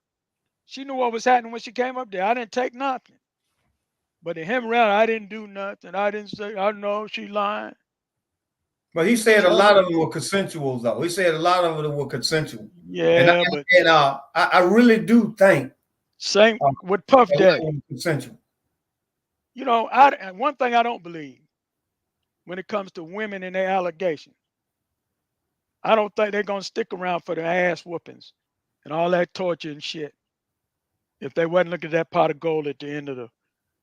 Now, this woman accused Puff Daddy of all this, and I believe he done it. But he got that money, she settled, she was satisfied. It's just straight up gold digging. But, you know, these men is doing that. These women is doing that. They came out on Lizzo, how she treated the staff. America's a big orgy, man. America's a big orgy. But these men and women is doing this deviant shit. They doing it. And if you're going to do it, if you're going to play, you got to pay. Hey, you ain't seen that was coming out. Or Weinberg, he in prison. He in prison because he done that shit. Can I tell y'all something? Trump needs to go to prison because he done that shit. That they keep at 10 p.m. If it's not too late for you, Muhammad, it's about to go down. Every time I get ready to sign out, our viewers are not awake. We got the late crowd. I understand. We all getting older. Listen, we getting older. Let me say something. I'm gonna pass my bedtime. Oh, but brother, I need to jump on your show if you want to put your show in the comments, man, so we can subscribe and link to it. I would love to just listen to you, man. You are a very brilliant brother, and the fact that you hang out with Muhammad says you got tough skin. That's my brother. That's my brother. Yes, I love Muhammad. Muhammad would tell. That's why I can't let you say no new. That New Nation, man. That shit, you know that the New Nation. Hell no. Ooh, that fired you up. Ooh, hell no. Hell no. I ain't been to the mosque in 5 years, but hell no. You said the New Nation. Hell no, man. Hey, but my show is baby show. I hadn't decided the direction I want to go. Right. But I've got a YouTube channel, Instagram, TikTok. But I'm a chef, and seems like both of my cooking videos, I'm an untrained chef, are more popular than my politics. They don't want to hear love politics. No, they don't want to hear the truth about politics. Man, they don't want to hear the truth. Think about. I started doing I started doing a reaction video where I cry to music, and I love music, and I'm happy. Right. I have what's called White Wednesdays, where I celebrate white artists. I have Throwback Thursdays, where we listen to old black music. And man, some people were like, "What is this? The Klan channel?" I said, "No, this is a channel your mama loves to come to, right?" Yeah, This is where I give praise to like Michael Bolton. Yeah, I seen it. Yeah, and then on Thursdays I give credit to like good channel, man. Thank you. Hey, look, check this out. Can we do this thing? Maybe we'll do it like this. See what you think. We'll bring on strippers, and we're gonna talk politics. Hey, Yeah, we can do that. Hey, How about tell you that? what, And we want them if half we do naked, that, and we're gonna if talk we do that, politics. we'll have thousands of viewers. Can we Oh, I do know. that? Yeah, Can you listen, do Yeah, that? I'm yeah. gonna tell you what we have to do, Muhammad. We have to get out back like the brothers from the nation and get out in the streets and start interviewing people. Now, listen, when I said there's a new nation, understand. I know what you were saying, man. I understand what you're saying. Hear me out, right? And I don't feel like I have to explain this, but I will explain it for the people that don't know me. I have a great honor and respect for the Honorable Minister Louis Farrakhan. Here it comes. Him and Imam Khalid Griggs out of Winston-Salem are two of my older black spiritual fathers, right? When Facebook banned Minister Farrakhan, there was the Stand with Farrakhan movement. I was passionate about my position of standing with Farrakhan. One of my life goals when I started interviewing people years ago, I had my young black cameraman quit on me. I'll give you an example. We were going to Reedsville, or I forget what city. We were going to the outskirts to film this rap group. And the young little black cameraman named Josh says, Spilman, after tonight, I can't work with you anymore. I said, why? He says, you're not using your gift. You should be interviewing President Barack Obama, Oprah, big names, but you're going to film little rappers in these neighborhoods, right? He says, so after tonight, he quit me, right? Wow. And I said all that, and then he went out to LA and became a big film guy, right? Oh, he was saying I wasn't using my gift. Azar will tell you, back in the day, I used to interview celebrities, right? Mm-hmm. But my biggest goal was I wanted to do a one-on-one sit down with Minister Farrakhan, right? And I reached out to Terrence Muhammad, who used to be with him all the time. I was like, bro, get me the interview. And he put the laugh out loud. And he didn't mean no disrespect. Right. I know, brother. In the world that we live in, it's unfair, but it's about platform, right? Captain Tazariak is busy all the time. So he went on No Jumper with Whack 100 and Adam. Well, they got 5 million subscribers. So millions of people are going to see his message. And I understand that these gentlemen only have a certain amount of time during the day, right? So I would love to interview the minister, right? I would love to. I was jealous when Alex Jones interviewed him, right? Wow. Okay. Yeah. Right? Alex Jones hated Farrakhan. Yeah. He hates everybody. Yeah. And then he went to his house and he was like, I'm a changed man. He said, I've never met somebody so spiritual in my life. Thomas Getlin, one of the most dangerous white brothers in America that used to be in the inner circle. Most, I don't want to say flunkies in the Nation of Islam, most foot soldiers in the Nation of Islam don't know about Thomas Getlin. But you start getting around the elite brothers, the E team, they know about Thomas Getlin, right? Thomas Getlin is a white master who Farrakhan and the Nation of Islam would bring into some of the private classes. Him and Grandmaster Anthony Muhammad and their wife, they're all friends. Right. Guess what he said? He said, man, Farrakhan's not racist. He said, when I met him, I was sitting in the presence of God. So I love the Nation of Islam. I used to, when they'd have classes in Winston, I'd go visit those brothers. I got to meet Minister Farrakhan in Greensboro at Whittle Baptist Church. Me, Imam Griggs, and Hanif, right? So I love this brother. He's a ram. I'm a ram. I'm saying this shit to spark some fire in Muhammad, right? Because I know that's his passion, right? So I just want to get this brother Tazariak on here, but I do, listen to me. I do stand behind that. I believe they're the new Nation of Islam. Do you want me to qualify that, or you want me to just leave that statement I want you to quantify. Quantify and qualify. Here we go. Listen, back in the day, the nation were builders, right? When I say builders, I don't mean actual temples, right? Building. They were builders of men. Took the worst type of men that white society and the black church said the hell with, and built them up and made the best people we know, from Muhammad Ali to Malcolm X that argument that you say, I will agree with you. Clarence 13X. Yes, Clarence 13X. Man, look what he did with the nation of the gods and earth, That's right? what I'm telling you. Come on, knowledge, wisdom, understanding, culture, freedom, power, refinement. You know, these You're a 5%. You're a 5%. man, I feel like I love the 5%ers. I feel like when I was a poor, righteous teacher, right? But my brother Yusuf, it's funny because he was pro-black.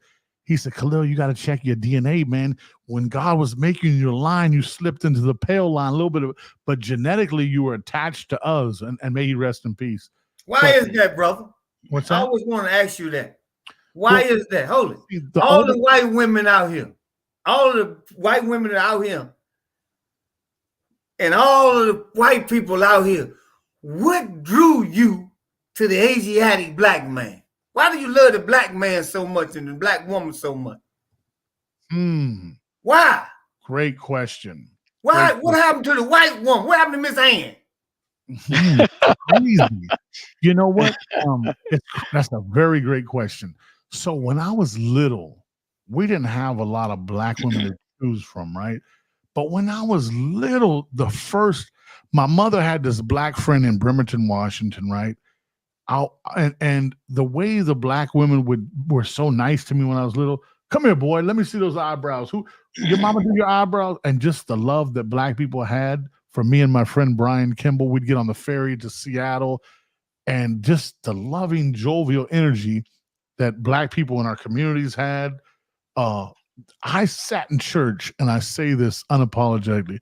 I was at the Church of God of Prophecy in Bremerton, Washington. Reggie and the Jackson family, and this black family, I looked at them and I said, man, they are a godly people. There is something unique and spiritual about black people that other people didn't have. I didn't know the science of melanin. I didn't understand none of that, right? But anybody with the pulse that is in a free thinking state is going to be attracted to black energy because that's where we've come from, right? So all you're really doing, whether you say the white man is the devil, whether you say he's grafted, whether you say he is like our brother who is one of my heroes, right? Muhammad who was Muhammad out of the Nation of Islam that did his own thing? Come on, talk to me, Dr. Muhammad. Give me his name, brother. What are you talking about? What are you saying? The brother what? Brother Muhammad out of the Nation of Islam with the bald head. Come on, Khalid. Oh, Dr. Khalid. Yeah. He's still living? No, he passed. Listen, Okay, Dr. Khalid. Dr. Khalid. Brother Khalid. Khalid was one of my heroes early on. So I am so in love with truth. Warrior, right? Soldier. Yeah. I'm in love with truth, where the Quran says, stand up against oppression and injustice, even if it be against yourselves. If white people were being treated by black people the way that black people being treated, I said, let's fight these motherfuckers, man. So I'm with the side of truth. Now, because I have that background, when I see black people deviate or do devilish stuff from their original state, I call it out. And black people that don't know me be like, who the hell are you? You can't. I was on Israel's page. Is this a white guy trying to tell us how to be? And I'm like, well, this is my view, brother. W. Du Bois wrote a book called The Ways of White Folks. So I've lived around black people enough to be qualified. I don't give a damn if nobody agrees. I have my opinions of when people are on the straight and narrow, right? Now, to answer your question, what is there not to love about the black woman? I know this, but what I'm with you on that one. Yeah. No, but listen, for me, it's not even a skin thing. It has nothing to do with that. For me, early on, now, I'm talking lower desires, right? I'm not talking about the spiritual stuff. I didn't learn that till later on. I liked thick women when I was young. My mother was a voluptuous woman, right? And so when I seen black women, I was like the little white boy on TikTok and YouTube on the beach that the black girls were laying out on the beach and they were filming him. And they're like, what is he looking at? He was mesmerized because of the body and the beauty. Yeah. Hey, brother, we're all old enough to remember when white women didn't have no tail. Oh, what you talking about? Yeah. Right? Yeah. Listen, Muhammad, had I been raised in, like, say I was born now, I'd probably go after any woman that was thick, right? But now, to qualify, when I got older and spiritual, Brother Yusuf, I referenced him twice. May he rest in peace. He was a beautiful brother, right? Yusuf said that for me to date outside my race, I would have to date a white woman. He joked, but I understand what he's saying, because some people are comfortable, like Darius Rucker is a country singer, right? Right. Yeah. He Right. loves white women, but he doesn't do it in such a way that is degrading to black women. Some black women argue, right? He doesn't say, "Look, I love white women." I don't do that either. I don't feel like I have to belittle white women, because there's many beautiful white women. Some of the best freedom fighters on the line with John Brown and Emerson were white women that were getting hung because they wanted to help liberate black people, right? Oh yeah. Oh yeah. So for me, it was the thickness and beauty early on. Later on, it was spiritual, the strength of a black woman. When everybody turned against me, my woman had my back Yeah. Yeah. against I see what you're other saying. black folks. Mhm. Here So- my wife right here. Man, I've literally fell out with probably 20, 30 black dudes in the last few years over tree work, over my 2 to 6s. And I said, damn, what I do wrong? I showed this brother love. But sometimes the heart changes on people, right? And so she's always had my back, right? And it wasn't just her. I mean, when I was in the streets, I had black women that down for me, holding my guns, holding me down when I was like, when I had beef with somebody, so I used to hear my black brothers say early on, they'd be like in the streets wild, and they go home and they'd be like, "Yes, ma'am," so respectful to their mother. I was like, wait, Right. you were a killer out in the streets. But he came in that home and he knew his mama ran that home, right? Yeah. Right. So, So let me ask you this. You're a white man. When you're around white people that don't know you, deal with black people. I'm How do white people act? right. How do they act? How do they act? How do they act? Because I never knew this. Okay, I deal with white people too, but I never knew how white people act. When you when they know, they don't know your side, but you around them, just all white people. Okay. You all around them. How do they act? I'll give you an example. We're getting our daughter's vehicle towed, and a country white guy came and picked the vehicle up, and my wife and them were driving my red truck. I said, "Hey, baby," and he says, "Oh man, I would have never pegged you for liking black women," because he met me as a tree man. I had my tree gear on, the white beard, so he don't know if I'm a country guy or a Klansman. He don't know none of that. But I'm telling you, and I'm not making excuses for white people, the white people that I meet today, with the exception of a few of them. Okay, what's our brother, the master teacher? Oh my God, Bobby Kimmett, right? What's Bobby's name? Bobby Hemmett. Come on, Bobby. Come on, Bobby Hemmett, the guy that teaches. Yes. Yeah, Bobby Hemmett. Man, you know how against white folks he was? You know how hard he went on white folks? But he gave a lesson on, he said the universe is creating, it's giving birth to a new type of white person that is progressive and spiritual. It was shocking to him. He said he never thought he'd say that, right? And so, man, white people are trying so hard to win over and be authentic with black people, right? That it almost comes off as fake. So when I'm alone with white folks and they find out that I deal with a black wife, or it's almost like it's an appreciation, it's a reverence. It's almost like I become the master teacher, right? And not in a bad way, because look at all the grandchildren today from white folks. A lot of these babies are biracial. America's demographic is changing overnight. You know what I feel? You know what I say to you about biracial, right?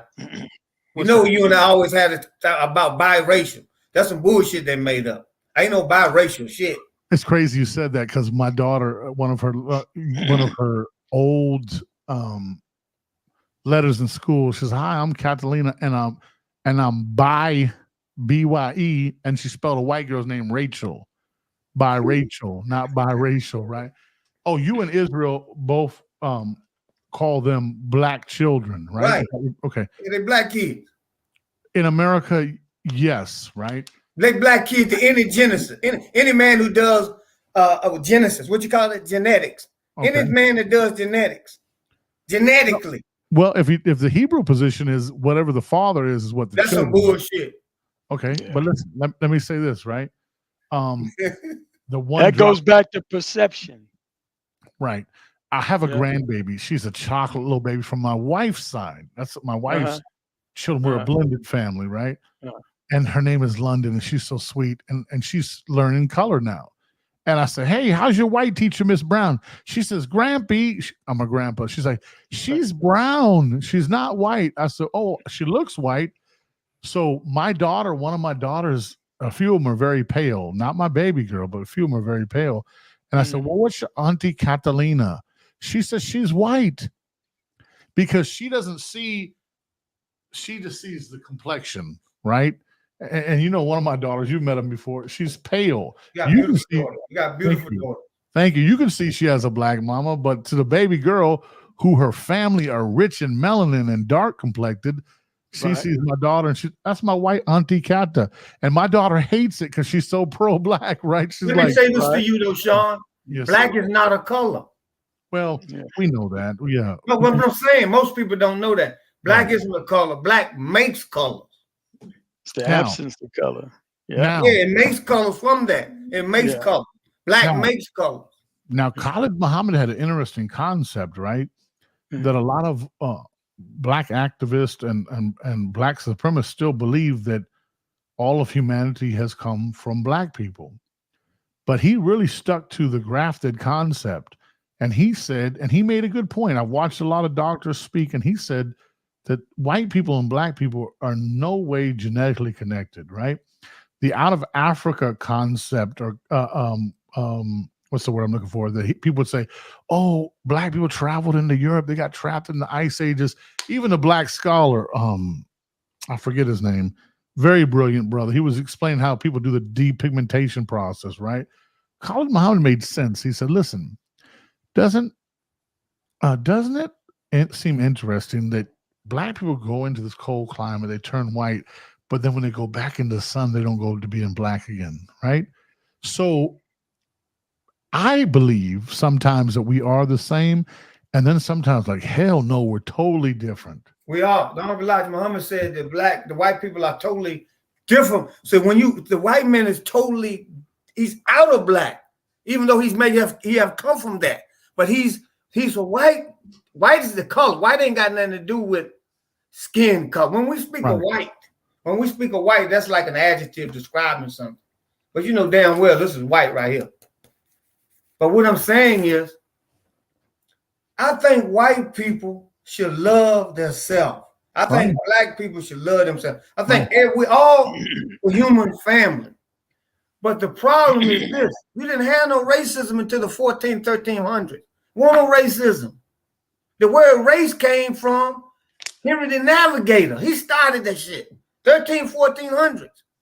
We are the people that you call the natives, the indigenous, the aboriginal. That's us.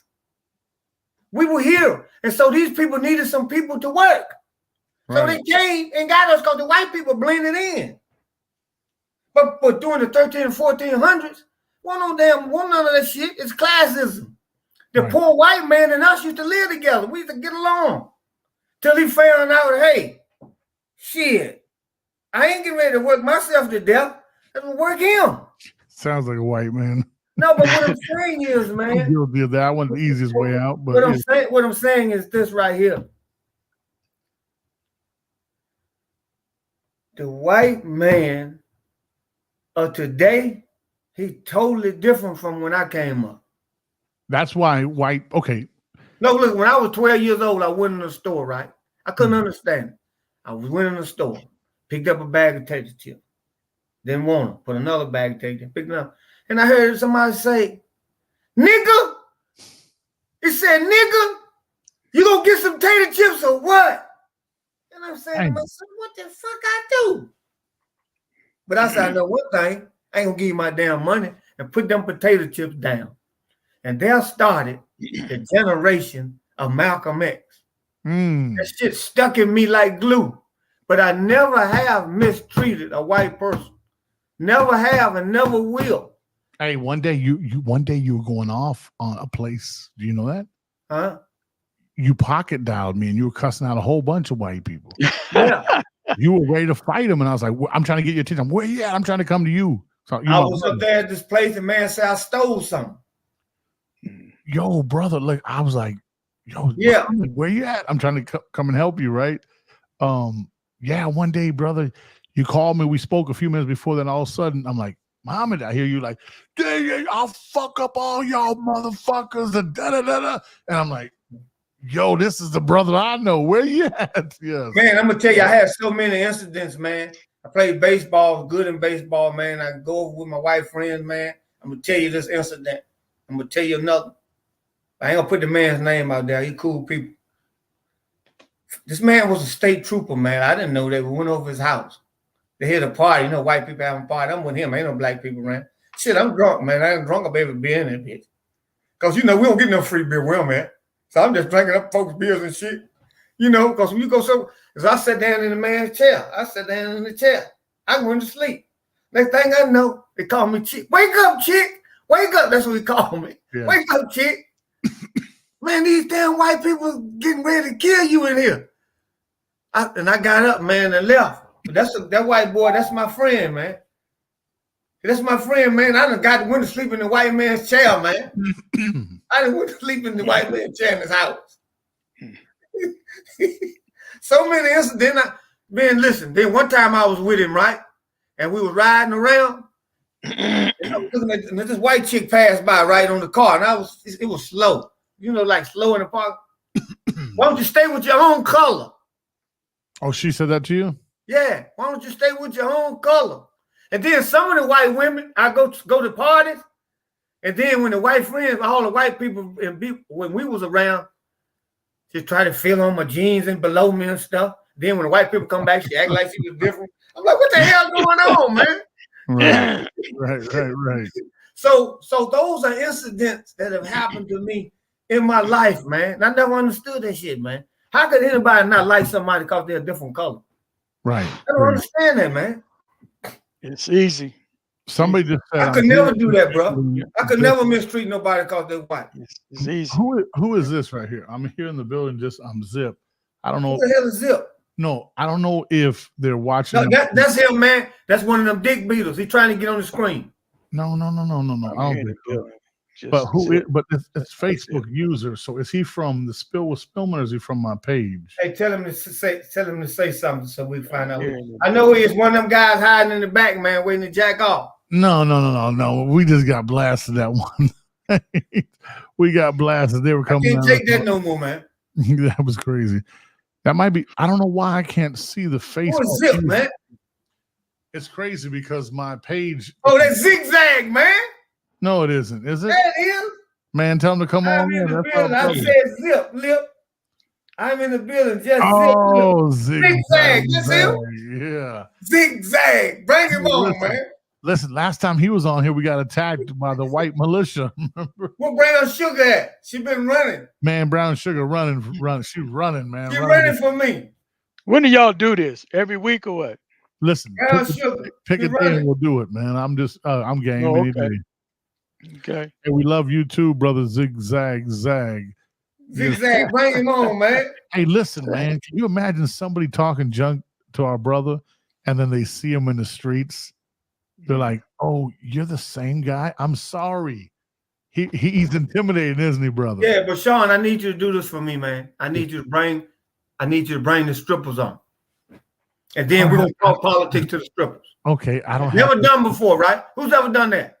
Let's do it. Listen. So bring the strippers on. Tell them let's close the bell. Hey, Lanita, and Brown Sugar, are you coming on just for a few minutes for Israel? For Azar? No, she ain't coming. A man and told her not to come on. I'm on it. Oh, hey, the other day she was on our thing. One of our we were interviewing a guy who was cheating on his wife or his girlfriend, and I was like, "Yo, he must have been." Oh, she's in her living room with her daughters and company. Listen, enjoy your family. One thing I love about that sister, anytime we got something, she's always supportive. She is our co-host, isn't she, brother? Yeah, she's a beautiful person. Oh, okay. Beautiful. So what you think about that, though, Greg? Bringing strippers on and talking politics to them. That'd be great. That'd be interesting. Yeah, it would be. Hey, some of them surprise you. Very sharp. Yeah. Yeah, I'm saying that's the only way we're gonna get somebody to come on here, man. Right. Yeah, I think that would help your audience for real now. Oh, they coming. Yeah. I'll be honest with you. I'm terrible because I haven't done any like real promotion and then really promoting it. Like we got almost 7,000 on this page, 7,000. So we got about 15,000 people or 20,000. But I never let people know. It's never consistent. He's like, let's go on tonight. I'm like, I'm sleeping. Okay. So, Hey, can you get the strippers on this week? yeah, let's do it. Let's get the strippers on. How we Y'all gonna do let me that? know. I don't know no strippers. I've never been to a strip club. Never? Never in my life. Because I'm not giving you no money to give you my money and you go home. You crazy? I'm gonna give you my money for you dancing with everybody. Stripping around. I feel sorry for you anyway. Wow. Azar, you are a trip. I'm serious, man. I feel sorry for the lady, man, showing her ass in front of everybody. Hey, name me a group that you like. Brother, is it Brother Greg or what was his name again, sir? Gregory's fine. Gregory. Yeah. Yeah. Here's one. Let's see if I can I just hadn't changed my name. Yeah. Oh, you're fine, brother. Look at this. We just gonna Azar be on it. So here we go. Let's go ahead and just do it this way. We're gonna go ahead and present something real fast. Let's bring a video file in. Yeah, we need strippers to come, man. We need to talk to you. Yo, we are totally not even on the subject, but it's so good. I love it, y'all. Y'all don't get bored with me. Listen, some blessings. I pray that you are having a great Sunday wherever you may be. My heart goes out to the children in Philistine and Palestine around the world. I pray for peace. I pray for peace. I pray for peace. I tell you, when I was growing up, hip hop was a call to activism, a call to justice. Fight the power, Public Enemy. So many great artists from the X-Clan. Just so many great artists. And no disrespect to hip-hop's transition in different directions, but I have my own views on that and why I think a lot of it was planned. Well, I have my discussions and my information. I'd love to do a show on that. But today, we are going to the East. To the East, my brother, to the East, as the X-Clan used to say. We're going to do a reaction to MC Abdul, Let It Rain. I came across the first video that had the images. And I'll be honest, I clicked and watched it, right? Let me know when I bore you guys. And I cried like a baby to see what is happening to these babies. And I feel weak as a man to sit in the comfort of my home. So I applaud you and those of you that are fighting for justice for the Palestinian people. We must speak up against ills wherever it is, regardless if it goes against ourselves, our comfort, our wealth, our family. The good book, generally when I say the good book, most people that know me think I'm referring to the Bible, but this time I'm referring to the Quran. The good book says, speak out against injustice, even if it be against yourselves. Some translations are speak out against oppression, even if it be against yourselves. It means stand for the hawk, stand for the truth. Ladies and gentlemen, without further ado, man, I need to get this brother on the show. Tell me, where can I reach him, his manager? I'm praying for his family. MC Abdul, Let It Rain. Listen to this young brother.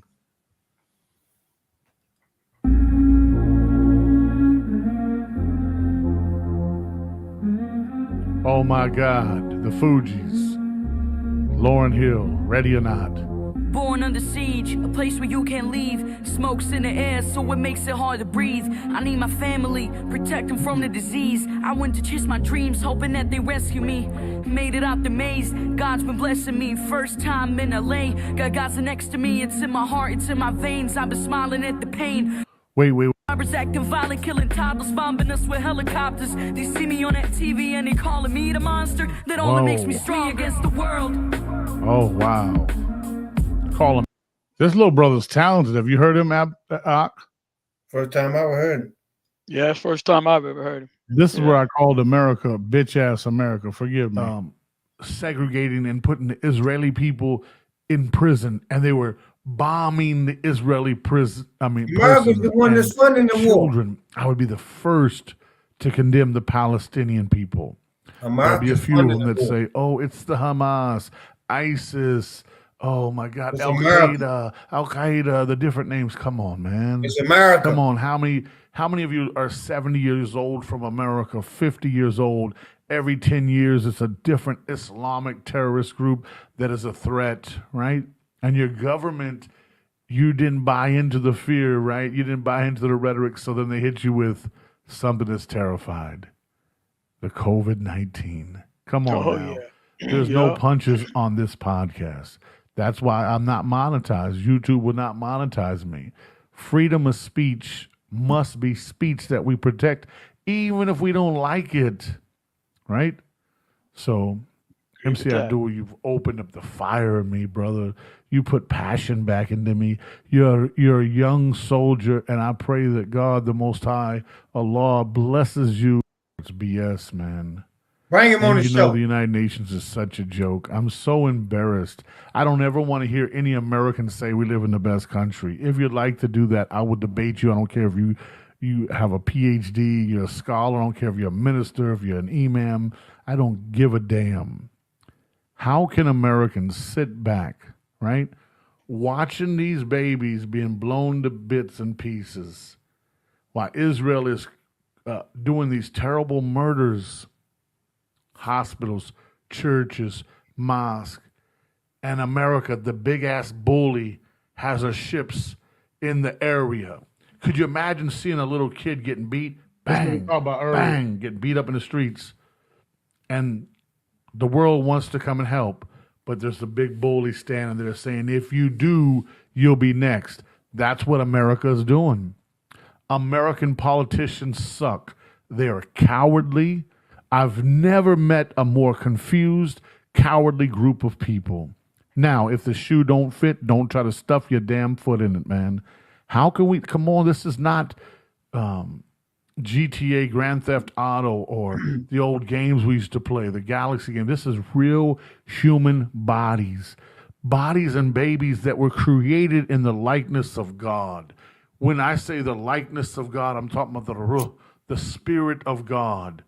You can't make another human being with all AI and all the technology and all the things that man thinks he's mastered. God is created unique, as the good book says, the Quran says. He's created unique down to your fingertips, your fingerprints. Come on now. They said they're going, man. Have you ever read a Talmud? I want you to read the Talmud. Yes, sir. They say they're going, man. You know what going is? What is it, sir? The useless pile of shit. They say Jesus is burning in hell in excrement. Go read the Torah. Go read the Talmud. And you know what's crazy? So many Christians love the Jews. Hey, listen, there's nothing wrong with the Jewish people. It's the Zionists. I know what you're coming from. And Jesus ain't nothing Christ wrong with the Jewish people. Yeah, they claim he's their Lord and Savior. I ain't mad at the Jews for having their own. They hate Jewish people. That's it's crazy. Shit the Muslims love Jesus. The Christians hate the Muslims. Yeah, the Christians love the Jews. The Jews hate the Christians. Man. People get mad at me when I say this, but organized religion is the downfall of civilization. I mean, everything is mixed up. You got the Hebrews don't like the nation. The nation, everybody's divided. Yeah. Every fraud. You'll never hear me say I hate this. You'll never hear me say I don't like the Hebrew Israelites. What do you think about? I would never say that. What do you think about Billy Carson? But they'll say that about us. What do you think about Billy Carson, Muhammad? Who? Billy Carson. Who the hell is that? Man, Billy Carson is a black scientist, black scholar. Google him on YouTube. Listen to him, brother. I don't know. I gotta find out his background. If you listen to him on first thought, you think he came up under Malachi Z. York, right? He's so deep that he loses a lot of people. He says 200,000 years ago, don't quote me, that some scientists went into the human DNA. Yeah, I know you're talking about. And listen, and took our DNA apart and capped it so the DNA couldn't be connected. He was breaking down the science of the DNA as a storage hard drive. That's Dr. York's fault. That's Dr. York. Billy who? Billy Carson. I don't think he came up under Dr. York. Listen, when you hear somebody talk like that, listen. Malachi York was brilliant, brother. He was a brilliant brother. But here goes back again. You're going to run it all the way back till Elijah. Well, listen. This one I beg to differ. Yeah, he is. That man off his knockers, though. He called out the brothers from the nation, and nobody wanted to debate him. Hey, man, but listen, you know why nobody wanted to debate him? You know why, brother? Why? Because they didn't understand the language. He does. But guess what, though? If he speak like that, why do you think they put him in prison in Georgia? Check this out. He said boys and stuff. He didn't do none of that stuff. Check this out, though, brother. I don't know what he did or not. But when you speak to the masses, now he fucked people's wives. I don't know. When you speak to the masses, you have to make it so plain that a fool can understand it. Okay. See, if I'm sitting up here talking shit that all looks like the garbage that went through the light up under the ground and the grafted, who the hell understands that? Okay, but listen, that doesn't negate. That's not a good teacher. No, that doesn't negate the fact that if you want to know the source, you need to understand the original language. What he's saying, I'll give you a prime example, right? Americans were, I don't even care if you're in the Nation of Islam, if you're 5%, if you're Sunni Muslim, whatever. Americans' brains, for whatever reason, we get stagnated, right? You got kids in Pakistan right now that are hafiz of Quran because they study like we used to study, right? American people have a hard time with one language. What he was saying is, you're a Muslim, you want to debate me. Okay, cool. Bismillah ar-Rahman ar-Rahim. That is not correct. He breaks down the aleph. He understands the language, whether it's Hebrew, Aramaic, or Arabic. He is fluent in it. That's why nobody wanted to mess with him, because we have our ministers, our imams. Bro, he would debate with Muslim scholars that their original language is Arabic, right? So I understand that, but after we finish debating, what we're gonna do then? Let's build something. Let's build something. See, that's the whole problem with me. They see all that. See, you remember Sonetta TV? Yeah, I know Sonetta. Sonetta had all them people. That's all they do is debate. Spend countless hours debating, Greg. Yeah, I'm listening. Countless hours. And when we finish, what do we get? That's why ego, right? That's why I tell black people that shit ain't worth a damn, man. That's why I tell black people that are Christians. I don't want this to sound like a double standard. I said, embrace your Christianity. You were some of the best builders. Christians that weren't that intelligent spiritually or well-read were the best. I'm talking about blacks now, were the best builders. You want me to give you an example? In segregated South, white folks didn't build the black hospitals. They didn't build the black churches. And we were the Master Masons. Right. They took the credit for it, but they didn't. Right. So how do you get back to that? Everyone wants to be W. Du Bois or Frederick Douglass. How do you get back to it? Yeah. Use my friend. Shut the fuck up and start building. That's why when a lot of black activists are telling black people in the church, you're wrong. I'd say, listen, my argument is we're builders. We can get caught into that's my baby. 1 second, please. The daddy and me. Hold on real fast. Hey, Greg. Yeah. The Honorable Elijah Muhammad said that you can't out-talk black people. He's right.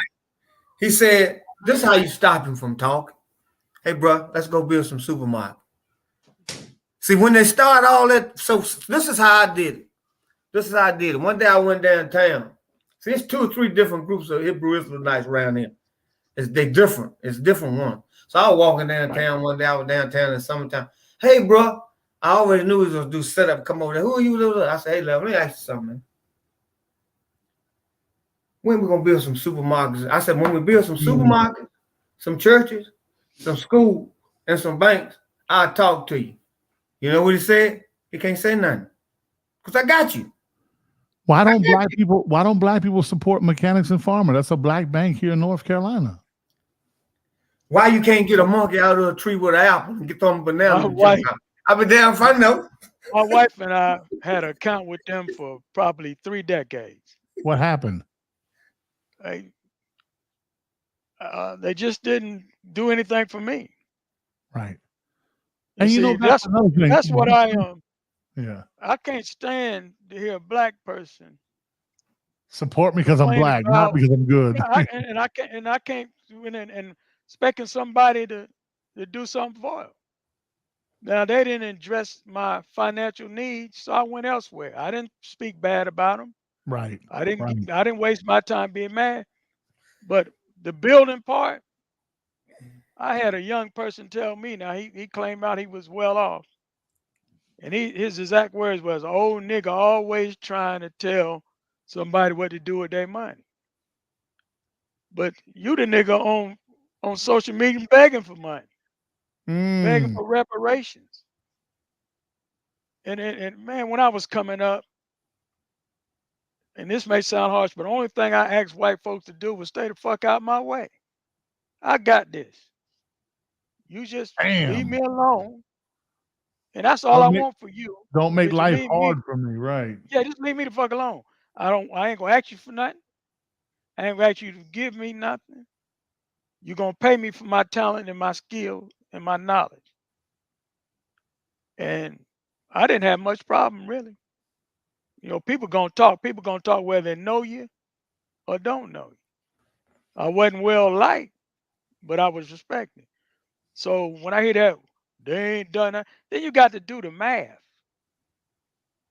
Out of the eligible registered people old enough to vote, we at about 50%. We voted about 50%. And then get mad about the Hispanics and the Asians. They voting at a higher percentage. And we're the first person to say we're gonna vote for Trump, but we can't name a damn thing he done for black people. And the stuff you name is a lie. Well, And we I hate to get back to politics, but see, no. Listen, this is what the here's show the does. deal. See, Yeah, this you the were good. fall of America. And black people ain't ready for the fall of America. They think they are, but they're not ready. How long do you think black people will survive if there was no food and water for 2 months? 2 They months, wouldn't 2 survive, they wouldn't weeks. survive 2 months. Cut the power off today. We'd be dead. We got Look, them before 4 o'clock in the morning. a water main broke in the neighborhood I live in week before last. People panicking and calling, neighbors calling me. I said, yeah, mine's out. I said, I done called this a water main broke. I ride because I don't see no city trucks, so I finally find where the main was broke. And it took them, first of all, no, I shouldn't say this. It took them a long time to get started, to have it fixed. But the McFarland household had water. 7 years ago, when we had that 10 inches of snow, the McFarland family had lights. You're a But see, real that takes, man. well, I was raised on a farm, but see, and survival is the first law of nature. People used to laugh at me, say, "Oh, you Boy Scout," That's good. and that's why I'm so interested in solar, because gasoline and propane cost money, and you need electricity to turn the gas pump on. So that's why I'm gonna have me a windmill in my backyard. I already done built several portable solar systems. They'll be pulling energy out of the air in a minute, man. They've been doing that 100 years ago. But the thing about it is, you gotta have that up to code. So they just won't leave you alone. How you gonna tell me what I can't plug up to my house? And Mm. I want to tell you this story because it's funny, because we was talking about black and white. I like to hunt, but I I can't was but just rabbit gonna, hunt. I was just gonna say, country folks will survive regardless of color. Yeah, and I like to hunt. But when I was 12 years old, when I got my first gun at 12, Me shotgun, too. Same me. we were rabbit hunting because the deer wasn't no deer around. People don't believe this because now there's deer everywhere, even in the city. So then when I got in the workforce, only people hunting deer was white folks. And they was intrigued that I knew how to hunt and wanted to hunt. So we deer hunt. the black people would come to me and said, man, you going in the woods with guns with these white folks? I said, yeah. I'm 20 years old. Ain't you scared? I said, well, I don't think they're as fast as I am. Everybody got a gun. Then a white guy would come to me and say, Greg, said, my friends want to know why I'm showing you how to hunt and don't show you nothing. And you see the logic in that and the understanding? And I would tell black people, I said, I can go to the grocery store and buy whatever I want. I said, that man over there that I hunt with, he can go to the grocery store and buy whatever he wants. I said, you know why I sit 25 feet up in a tree and it's 20 degrees on Thanksgiving Day and I'm about to freeze? Because I'm denying myself. That's discipline. I'm in an area where the animals see better than I do, smell better than I do, hear better than I do. But I take home the meat. So we want everything comfortable. We don't know. I just went on a camping trip with a group of black hunting, not a hunting, go to gun club that I belong to. It's not really even a gun club. It's just a gun community. We went to Hagenstone, and it was beautiful because we talk about the children. I took my grandchildren, great niece, great nephew. I was worried about where they're gonna sleep outside, where they're gonna be able to leave them game controllers and them iPads and all that stuff alone. I couldn't hardly get them away from showing them how to build a fire, Really? cooking, playing with other children. Ain't nobody said nothing about my phone about to die. None of that stuff.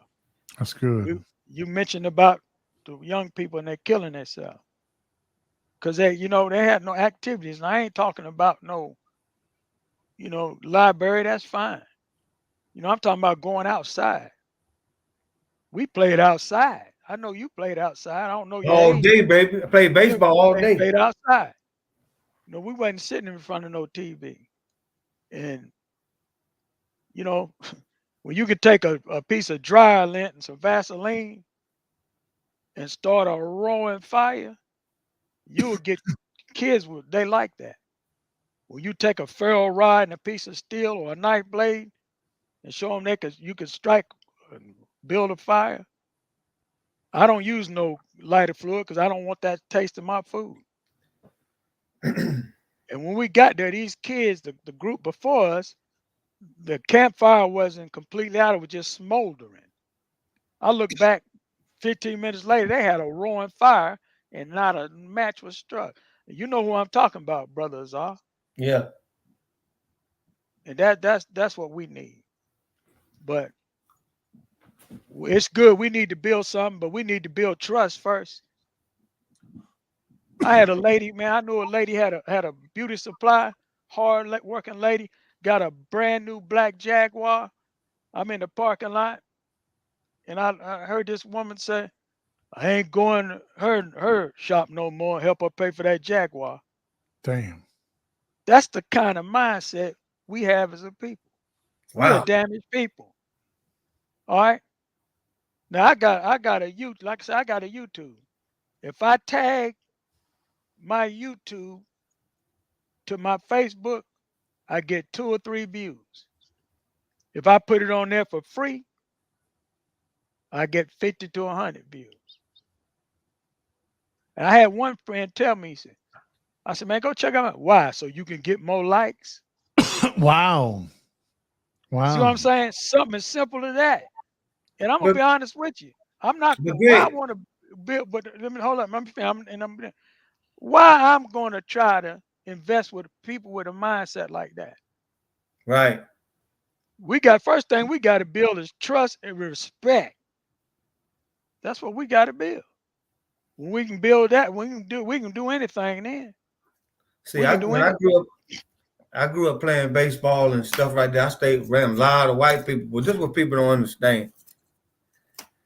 They sit up and say, black people, the same problem black people got, the same problem white people got. Same problem white people got, same problem Chinese people got. Same problem Chinese people got, same problem Indians got. Everybody don't like each other. White men don't like each other. Black men don't like each other. Chinese men don't like each other. But see, when you haven't been nowhere but around your own people, you listen to that stereotypical bullshit. But see, I happen to have been around a lot of different cultures and people. And I know they don't like each other because they told me they don't like each other. Oh, that's with that black on black crime. I can't stand that. You know why I can't stand it? What's going on in Israel right now? Because 91% of black people kill each other and 89% of white people kill each other. What's going on in Israel right now? White on white crime? That's in Israel right now.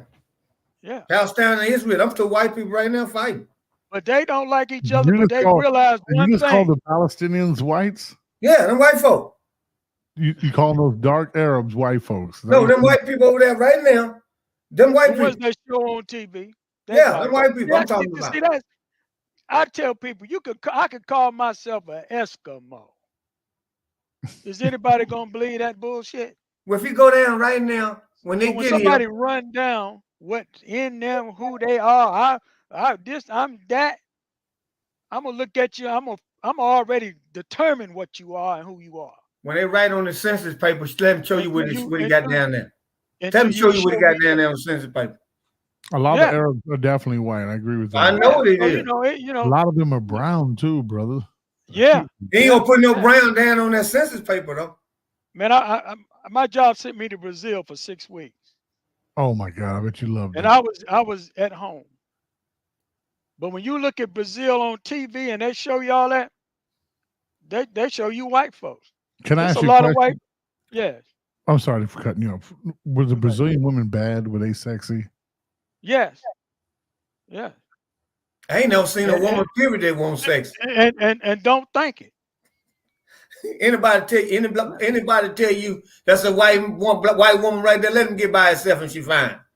They was proud of their homes, and the damn lie. About it, after 3 days there, because it was another black person with me, a welder. His name was Leon Roy. He's lead man. Maybe I shouldn't have called his name out, but we were there, and it was like, we having a cookout this weekend. We want you and Leon to come. Don't say nothing to nobody else. So we be sitting out in front of the motel waiting for them to come pick us up, and all my white co-workers like, "What y'all getting ready to do, man? We just chilling out here, enjoying this scenery and just chilling." And it was. I'm gonna tell you what it was. It was the arrogance. Wow. You in a foreign country, you scared, you joking about how the accent of people, you laughing at them. We in restaurant, these people fixing your food, and it was the arrogance. Wow. And I'm in a strange country, even though the people darker than me look like me. I'm humble and listening, try to figure out what's going on. When you're humble, man, God will take you places, man. That is crazy. How you get to Brazil, and every weekend they did stuff for us. They took us to Rio de Janeiro. These fools complaining about how small the plane was. And I'm sitting on the plane, and all I'm thinking is, man, I'm going to Rio. Can you believe that shit? We got a lady coming up next from Brazil, Brown Sugar. Here you are. Okay. She back. He don't let her loose. Let her loose. You got to cam up, Brown Sugar. You got to show us the face. He done unleashed her. Can y'all hear me? I went to India. Yes. I was in India, Tuba, the Sao Paulo region. 6 weeks. John Deere was doing a new factory startup down there. Dang, you've been all over the place with John Deere. Integrator. Oh, yeah. Yeah. Best job I ever had, worst job I ever had. But yeah, I spent 6 weeks there. And it was an experience. The people were lovely, but also people were starting fires on the side of the road to stay warm waiting on the bus. I went there. Go ahead. No. I thought you were. No, go ahead. Sorry, I'm sorry. No, I'm finished. Yeah. Brown Sugar, what say you? What's going on? I'm tired. You see, Azar and the brother are in the same living room, right? Yeah. Which one's gonna play the piano? He gonna play it. Oh, Azar.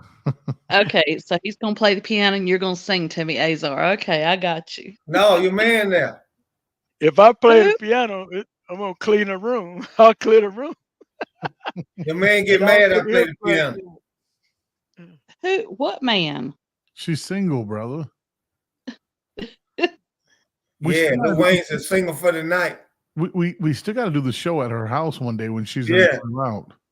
Yeah, do the show at the house.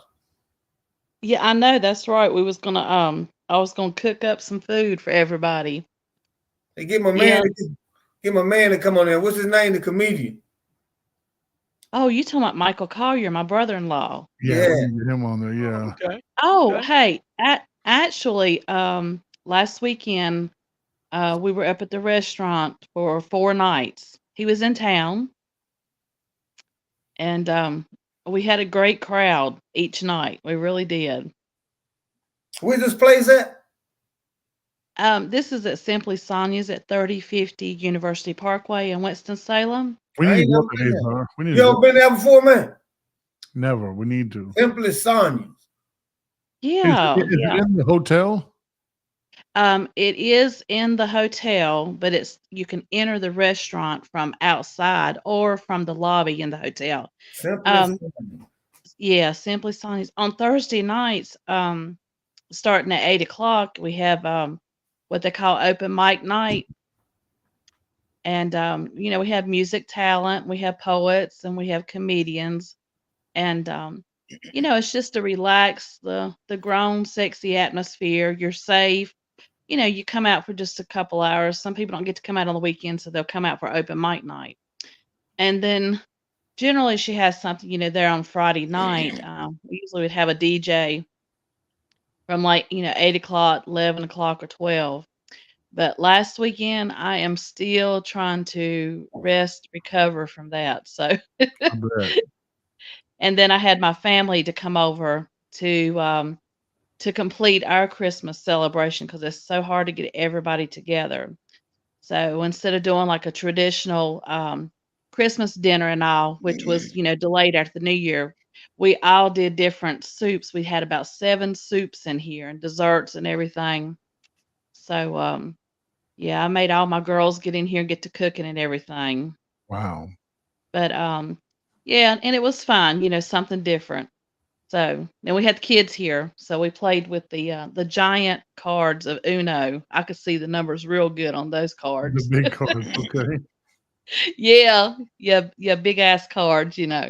But so I'm like, and the weather's changed up and all that, and I'm like, okay, I 54, you don't have the energy you have at 30 to go back to back for home entertainment and then go out and do things. I'm like, oh, I just need to rest for another week. But anyway, life goes on and there's still assignments to do, but I've got to get it together because Friday in the inner city of Winston-Salem, I will team up with Cheryl Lindsay, that is from Red Hearts Association. We're going to be doing the coat drive, and we will kick that off, and it will be down, I think it's Northwest Boulevard and is it Northwest Boulevard and Trade? It's around where the soup kitchen is at. There's a fence that will take coats and hang them on the fence, coats, scarves, hat, gloves. Because some people, they have their pride, they won't go and ask for help, but we just want the Mm. city for everyone to have a coat. So got a few days to rest up for that and everything. So I hope everybody's New Year's has been kicked off to a good start. Mine has. I hope yours has as well. I bet yours has with that newborn. Isn't she beautiful? Well, yeah, I don't know if you got to see her, but yeah, she's something. Oh yeah. Oh yeah, I've seen her. She's beautiful. Thank She's you. absolutely beautiful. I mean, y'all should have a couple more. Y'all make pretty babies. See if we be 80 years old having babies. Yeah. Brown sugar. Let me ask you something. Okay. Who gave you the name Brown Sugar? Because Azar was always wanted to know because he loves brown sugar. Oh, Lord have mercy. And Azar, I'm not been ignoring you. I got your messages. Anyway, Man, don't I pay did no not. attention to him, man. That dude starts stuff, man. Man, stop playing, man. Stop doing that, man. Stop doing that, Khalil. Stop doing that, man. Kenny, Oh, Azar, oh yes, sir. Whatever you want me to do, sir. I work for you. It's my job as the host to be the Piers Morgan, right? Piers well, okay, so my nickname came, it's been quite a few years ago. My my play mom and my sisters, you know, they live across the street. And so and they're a black family. So my mom, I told her one day, I said, Mom, I said, she said, where you going, baby? And I said, I'm going to go run an errand. And I said, I take you with me, but I'm going to the tanning salon because my daughter was a manager there. I said, Mom, I'm gonna go get my brown sugar on because it makes me look thinner than my white sugar, you know, to get my tan. And because I didn't want her to have, you know, wait in the lobby or wait in the car. And she says, your brown sugar. She said, I'm gonna have to change your nickname. It's brown sugar. So that's been quite a few years ago. So that's how the name stuck. Cool. So yeah, that's what most people know me as in Winston, and especially at the restaurant and all that. So we're gonna call you Brown Sugar and Brother Azar White Vanilla. Y'all better leave my friend alone. Thank you for sticking up for me. They've been on me all day. White Mr. Clean. Oh my goodness. Well, I was trying to listen to most of the podcast, but I had company in here, so I had to put my earpiece Oh in. yeah, because we say some weird shit. You don't know what, like, yes, Oh, God bless America. Fuck you too. Like what? right? And so anyway, y'all would say something and I'd be laughing and they're like, what you laughing at? And I said, oh, if you only knew. But anyway, and then I'd start into their conversation and listen to them that I still had my earpiece in. I was missing probably over half of what y'all were saying. But yeah, what was so the original subject was gonna be on this dude, Katt Willams. This is what. Listen, we didn't even. Time you come to Club Shay Shay, we have to toast. Yes. Bro, you've been doing it. I mean, Okay. Have a conversation with these lazy bums that'll take a shortcut at any point. Yes, it's easier for you to juice than to get in the gym, but you don't get to bring that body in here talking crazy. talk about how good you look. What? No, there's too many comics out there that are putting their life on the line to tell these jokes. Understood. That was all bad. What yada yada. And now, did she mention anything about the Emmy on camera? I believe you saw the video and you know that none of that took place. See, So pretty much that's what we were going to discuss. We might have to have a part 2 because you know how me and Azar do, and we just love to talk. And brother, I thank you for being on here, sir. Man, you are like very brilliant, and you shared a lot of. And I wonder, is John Deere sponsoring your portion of the video? Because if we can get John Deere to be a sponsor, I will be humble and polite. Oh, I would be too. But no, thanks for the kind words. I appreciate it. Yes, No, I was there 25 years, and one thing they did, they keep you in t-shirts, t-shirts, hoodies. So I got a lot of them. Yeah, they're comfortable. Yeah, I have a son-in-law that works there in Kernersville. Yeah. Yeah. It's just John Deere now. Hitachi, they had a Right. 35-year run at it, but I went there in 1997, left in 2020, late 2020. Oh, well, happy retirement to you. Oh, thank you. Yeah. You enjoying your retirement? Yes, I am. Yeah. Well, I had that's a hip great. replacement. I wasn't enjoying it until I got my hip replacement, and now I'm just running around fixing everything in the house. Tearing stuff apart and finding out what's wrong with it. So you got your bionic man energy in you, right? Yeah. I went and rebuilt my gas furnace. I just been busy. My wife's happy. Oh, okay. Finally, she knows I can fix something. Absolutely. Yeah. Hey, Truth, what's up? What's going on? What's going on? Hey, you still resting from last weekend? Yeah, a little something. Hey, okay, you got till Thursday to rest up so you can get back on the mic. Oh yeah, Truth is Oh, is a poet, man. He does poetry, Okay. spoken Cool. word. Yeah, whenever he Yeah, wants, yeah. feel free to drop one. He be doing some heavy stuff. Cool. Yeah, he's with the That family guy- at the restaurant on open mic night. We have a good time, don't we, Truth? Oh yeah, it's an enjoyable thing. It's a beautiful, beautiful thing. You got a piece you ready to do, or what you thinking? Hold on, let me see something. Hold on. I mean, you don't have to if you Yeah. don't want to, but because you're so talented, I'll start off. Roses are red, okay. violets are blue. No, Sean. Sean. Politicians, fuck you. Once upon a time, they wanted to debate. They all say, please make America great. I sit with my cold Budweiser as I wait, and still yet nothing came good to this date. Azar Muhammad speaking the truth. And back in the day, he used to rock a gold tooth. Hey, Truth. No, I'm joking. Hey, God, Truth. I'm Ron, but that was Have to getting snap pretty our good. fingers for him on that one. That's pretty good. That's Oh, I pretty was good. making it up. Yeah, I like that right there. No, I I'm do just have having a fun. little something. I do have a little something to share. Okay.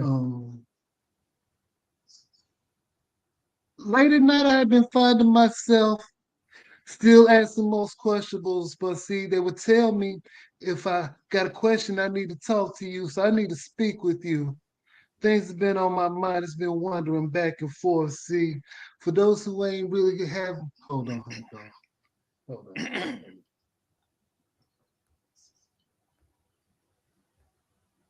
For those who didn't have an understanding of what was going on before the understanding was took down, and then it was to the point where it was standing under man. See, let me see if I can explain a brief breakdown of most pain for those who feel still stuck in the game, who feeling that they won't change. Cause see, if you ain't gonna change, then how you gonna say you gonna live for your kids, or you say you'll die for them, but why not live for them? Ask this question, see, employ more things. That's why I tell them, go home, King. You don't need this thing out here, cause this thing out here ain't meant for you, cause they ain't ready about it. What you know about holding your homies as they bleed out on the slab of concrete, and you just trying to make sure your message was complete. What you know about them nights standing over them stoves, just trying to make sure you could cook up enough work to keep the lights on. What you know about keeping that oven lit with some grease in the bottom of that frying pan. What you know about trying hard to make these shifts work out right so you ain't got to resort to getting them couple of peas tonight. What you know about getting away from the drama just to live life a whole different than baby right on one of your baby mamas. What you know about. Go ahead, brother. Azar Muhammad, foaming at the mouth. The truth. We're about to get in the motherfucking booth. Freestyling, produced by Syndrome. I'm gonna try to spit for you, Azar, okay? Peace to the What you say? Give birth. I'm gonna rap for Azar. Let me ask you something. Isn't that beat so hard for like a podcast? Yo, Apollo Creed Sounds like it. America full of the greed, the lust, the jealousy, the envy. In the TRE, I'm the OG. They know me. They say I'm weird. My man buns and my gray beard. I be like bald-headed like I'm Azar Muhammad. Throwing left hooks like I'm playing with Armland. Shot out like John Deere. John Deere used to be a man, now are they queer? Straight up. I like the battle. We got the Crips and the Bloods united from New York to Seattle. Freestyling. Stay humble and meek. Get your ass beat by Sensei to me. Any day of the week. Yo, we not even rapping. I see. I hear you. We just having fun, bro. We just having fun. I'm just the podcast that getting was late good. at That night. was nice, though. Yeah. Thank you, brother. Hey, listen, Azar, this one's for you, brother. I want you to start spitting, but he won't do it. I don't know can't why spit, man. I'm not a spitter. Oh, you are, brother. You Hey, know crazy? I'll wait for you to listen. Ask Brown Sugar next week. I want her to be here. We're gonna have strippers here, and we're gonna talk to them about politics. Okay. Oh yeah, listen, she can set that up, brother, because she knows all the strippers. I gotta ask No. Brown. I gotta ask Brown Sugar a question before I leave because I gotta get ready to work. Oh yeah. Listen, Brown Sugar. Do Yes. some of the sisters give you problem because a lot of the black men be on you? Yes. See, Brown Sugar said they give a problem because the black men be on them. Hey, Brown Sugar, won't you talk about it while I play this beat? Go ahead. What you want me to say? Sound better Brown. to this beat. Watch. I can't do that. All you gotta do is talk. You don't have to rap. Hey man, I think you should let her go ahead and say it without the beat. Okay, I was gonna do a hook for her. Go ahead, Brown Sugar. I can't do that. Okay, here you go. I'm gonna introduce for ready. Brown Sugar, tell your story. Tell them how you used to fight Keisha Lori. Tell your story. Go ahead, I'm just messing with you. Go ahead, tell your story, Brown Sugar. We having fun here, man. I get too tickled. I can't talk over that. Hey, yo, but No, podcasts with beats are dope, man. She said the sisters be on her, man. Now I don't know no strippers, and my name is not affiliated with a stripper because I'm just I am well balanced. Got myself together. I'm not about no mess. Hey, Azar, you remember she had the boyfriend with the hat? Yeah, but she said the sisters be on her, man, because the brothers be on her. You know what I mean? You know how that be. Azar's not gonna listen. I'm trying to distract him, keep him on the Sirato Mustaqim, but he wants to get off the path. Go ahead, keep going, brother. I'm listening.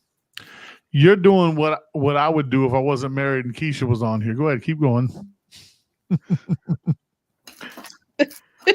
Go ahead, Brown Sugar. Entertain Azar, Mom. Well, family, I'm gonna have to slide on out. Hey, brother, it's been a blessing, man. I enjoyed it. Thank you, and thank you, brother Azar, for inviting. We'll see you again. We'll see you again when we have the strippers on here. All right, politics is my thing, so I got a lot of questions to ask you. Yeah, well, that'll work. Hey, look, y'all have a good evening. Thank you, sir. I'm 2 hours into my bedtime. I'm usually up at 4 you and me a.m. both, man. Yeah. So y'all take care, and thank you. All right. Yes, Thank sir. you. You have a good night and a good rest of your week. You too. Thank you. You're welcome. Bye-bye. Hey, where did Truth go? Well, he done slid completely out. He does that. That's my brother. He's in and out. Okay, go ahead, Brown Sugar. Answer your question. You said Azar said, "Do black women get mad at you because the black men like you?" Oh, well, it's not just the black women. I mean, it's the white women. I mean, hey, I don't know if they go through a midlife crisis at our age or what, but they act a little crazy. But I try not to put my focus onto or my energy into that because that'll take away from your joy. So you just treat them with kindness, and you can stand back of a distance, and what you can do is just wave at them and take the next road. Wow. Because I don't have to sit with them, I don't have to ride with them, and I don't have to walk with them. Yeah, you got all that light on you. They can't. You got all that light, and see they can't understand that light, so they have to put on sunglasses when Brown Sugar walk in the room. No, I don't believe it's all that, but especially I know you ain't had that hat on. You put that hat on. Yeah. What do you have? Well, let's see how you look right now. My hair is tousled up, and I'm in my pajamas. No, We can respect that. no. Yeah, we respect that. Yeah, the company stayed a little while longer, but everybody was in here laughing and having a good time, and I was like, kind of like, it's The not a Friday company night or stayed a Saturday. little longer. Huh? Azar, you hear that? The company stayed a little longer. Oh yeah. We just It was love my you. children. It was my children's company. Hey, y'all, listen. I love both of y'all. You see, my eyes are slanted. They're getting heavy, Yes. right? That's the Yeah. gentleman in you. What's that? It's that Chinaman in you, man. Yeah. So you age good for a white man. I think you got something in you. I do. I have a big head. Most white men, you look at Bill Clinton, he look like a chalkboard. Dang. You seen Bill Clinton? Yeah. Oh my God, man. He Okay. looked like a chalk. I What'd you say, have a little chalkboard? brown features in me somewhere. Maybe the Genghis Khan people. Have you seen Joe Biden? Yeah. You know, they have a skin face on him. That's somebody else. You know, they can put a skin on you. You know, like in Chicago, they got white men putting skin on committing crimes. They can put a skin on you. Right. Yeah, they got shit they can put on you. Just you think it's somebody else. But Joe Biden, that is not even him having time. That's Barack Obama with a mask on. Listen to you. Or a filter, or they put a filter up. So they can put a filter up. Man, these people Hollywood script, man. Hey, listen, brother. Listen, you are a brilliant mind. When y'all want to do this again?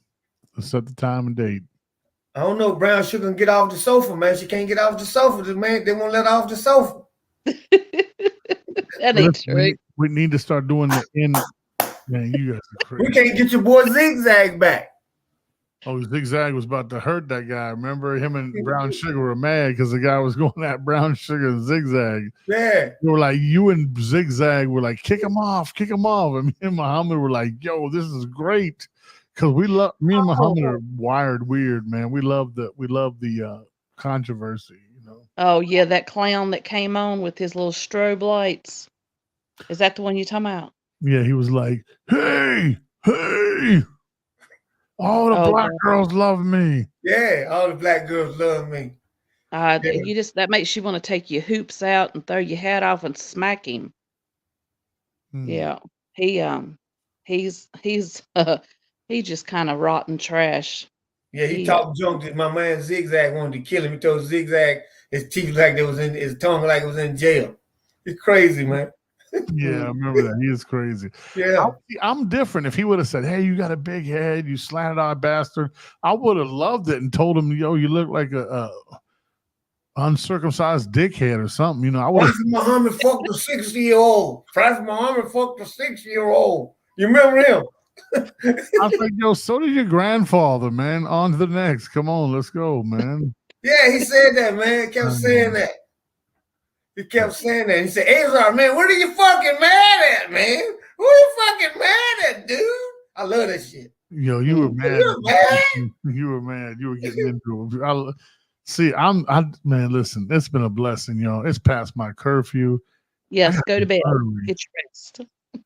Hey, listen, I'll leave it on if you two. Oh, wait, I can't leave it on. I'm going to go to bed, man. That woman got to go to bed. Hold on, do me a favor. I'm going to say peace and blessings. In closing, ladies and gentlemen, thank you for coming on the show with my co-host and co-hostess, Azar Muhammad and Brown Sugar, Katt Willams on Club Shay Shay. We didn't discuss that. We don't give a damn about that, to be honest. We pray success for Shay Shay and Katt Willams, but we really pray peace around the world. Azar Muhammad, you want to say anything last? Brown Sugar, you'd like to say anything before we get off? I just hope everybody has a good rest of the week. Adjust to the weather, stay well, and just if we can get this week to go good, I'm sure the rest of the month will go great.